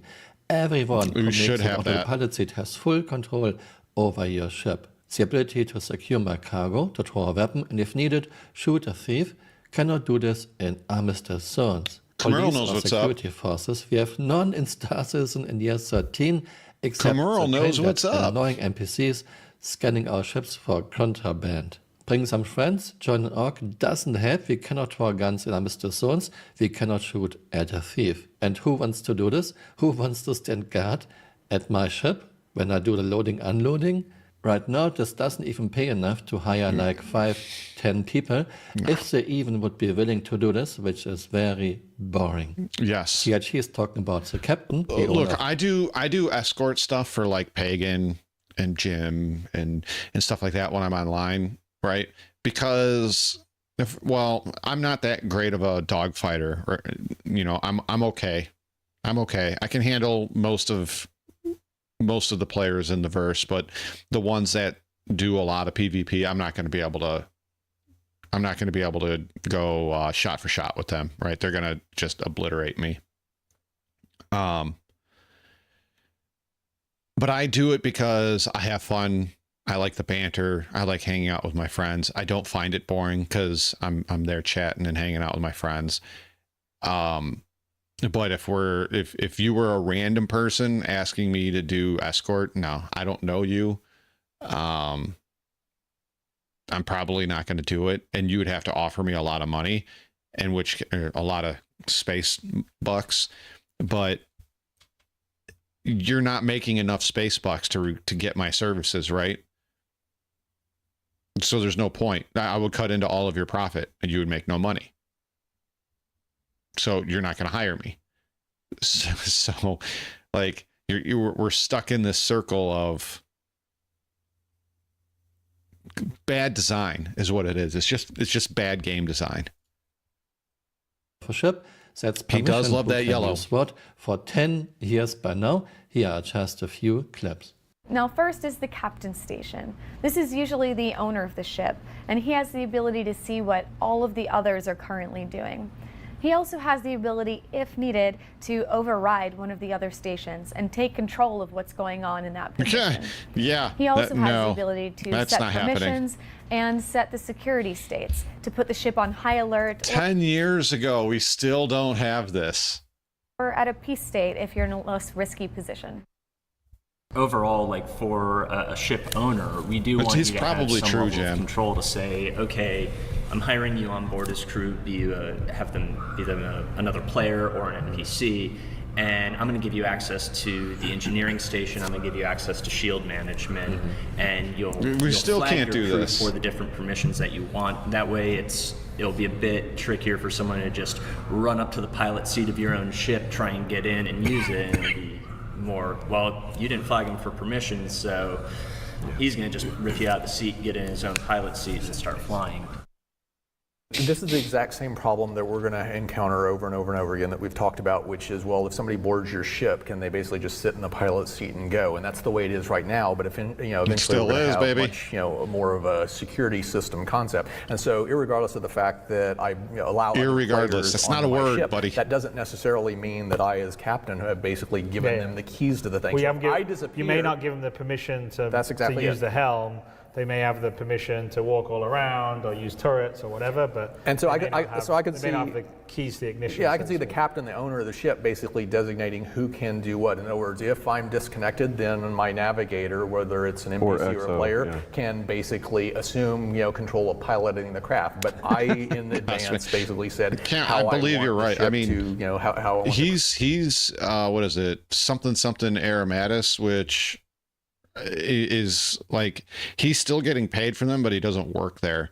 So either there's a health issue there or something, right? Because he's not there anymore, but he's still getting paid by them. I'm going to assume it's a health issue, and they just haven't come out and said it. But yeah, none of this stuff that they've talked about 10 years ago, 8 years ago, none of this stuff is in. And honestly, that's kind of a shame, right? It really is. I mean, it took 3 years to get half of EVA 2.0 in the game, but they still can't figure out a way to do security systems and permissions. Crew of the ship to be able to respond in this particular scenario. We want people to be able to manage custom groups, to customize permissions for individuals, to set roles on people in those groups, in parties, to be able to set permissions on ships for people. I mean, look, this is 2018. This is 7 years ago. Still not in. No permissions. And in 2024, they're talking about all of this stuff being in their new chat and org and faction UI stuff that they're doing, right? So are we going to eventually get this? I don't know. I don't know. I don't have a clue, guys. I just know that we keep being told this over and over and over and over again. People who are on your ship, what can they access? What can they get into? And so in order to house all that new functionality, we need a new UI system. We just did Firefly Serenity a few minutes ago. We've been looking this is going to be the last video, though. You know, building this permission system for ships where the captain can assign 5 years ago item control to specific people in the ship, so he can, you know, give the engineer the role to control the power new face saying the same thing. A weapons officer the ability to control weapons, that sort of thing, right? And the hope is that over time, as we add more and more depth of sort of systems gameplay inside the ships, that combined with the permission system will be conducive to more and more deep multi-crew gameplay. I think it's very disappointing that we still don't have machines, don't have NPCs helping with loading, unloading of our ships, especially when Tony... Guys, the trolley from the distribution facilities and the freight elevators patch, right? Those still aren't in, right? Those still aren't in, right? I'm not mistaken, right? So they said the distribution centers were going to have those trolleys. They weren't in the distribution centers when those launched. And then they said they were going to be available in the hangars when the hangar patch came out with 3.24. Those still aren't in, correct? Right?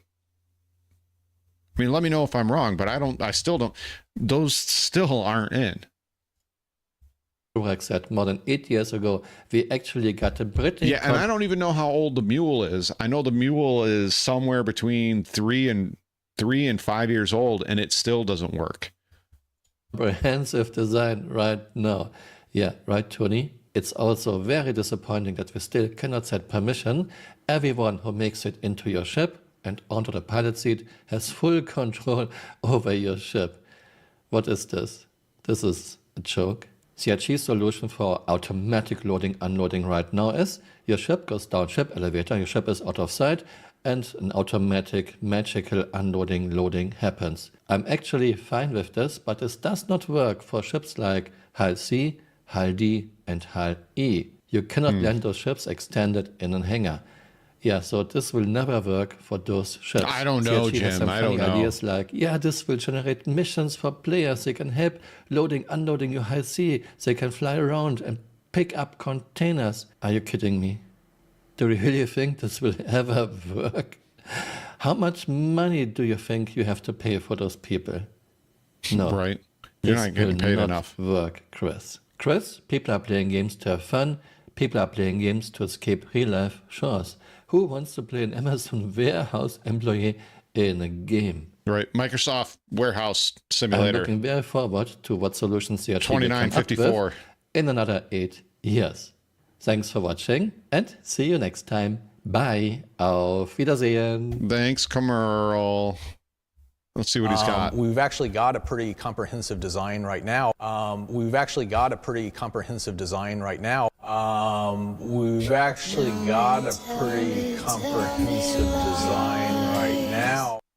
Hey, you're still here. Thanks, Kamerl. Appreciate you, dude. Yeah, let me share this with you guys. JT, I strongly recommend you go back and watch the Firefly portion of this this live stream. I, unfortunately, guys, have got to go. I want to say thank you again to all of you guys that have come here and hung out. Had a lot of fun. I appreciate all of you guys showing up the way you guys do. Tomorrow is going to be tomorrow's going to be a video game stream. So join me tomorrow. I'm not sure exactly what time, not sure exactly what game we're going to play, but we're going to definitely get into some stuff, and hopefully you guys laugh and make fun of me, because remember I think it's rule number 9 in the Discord.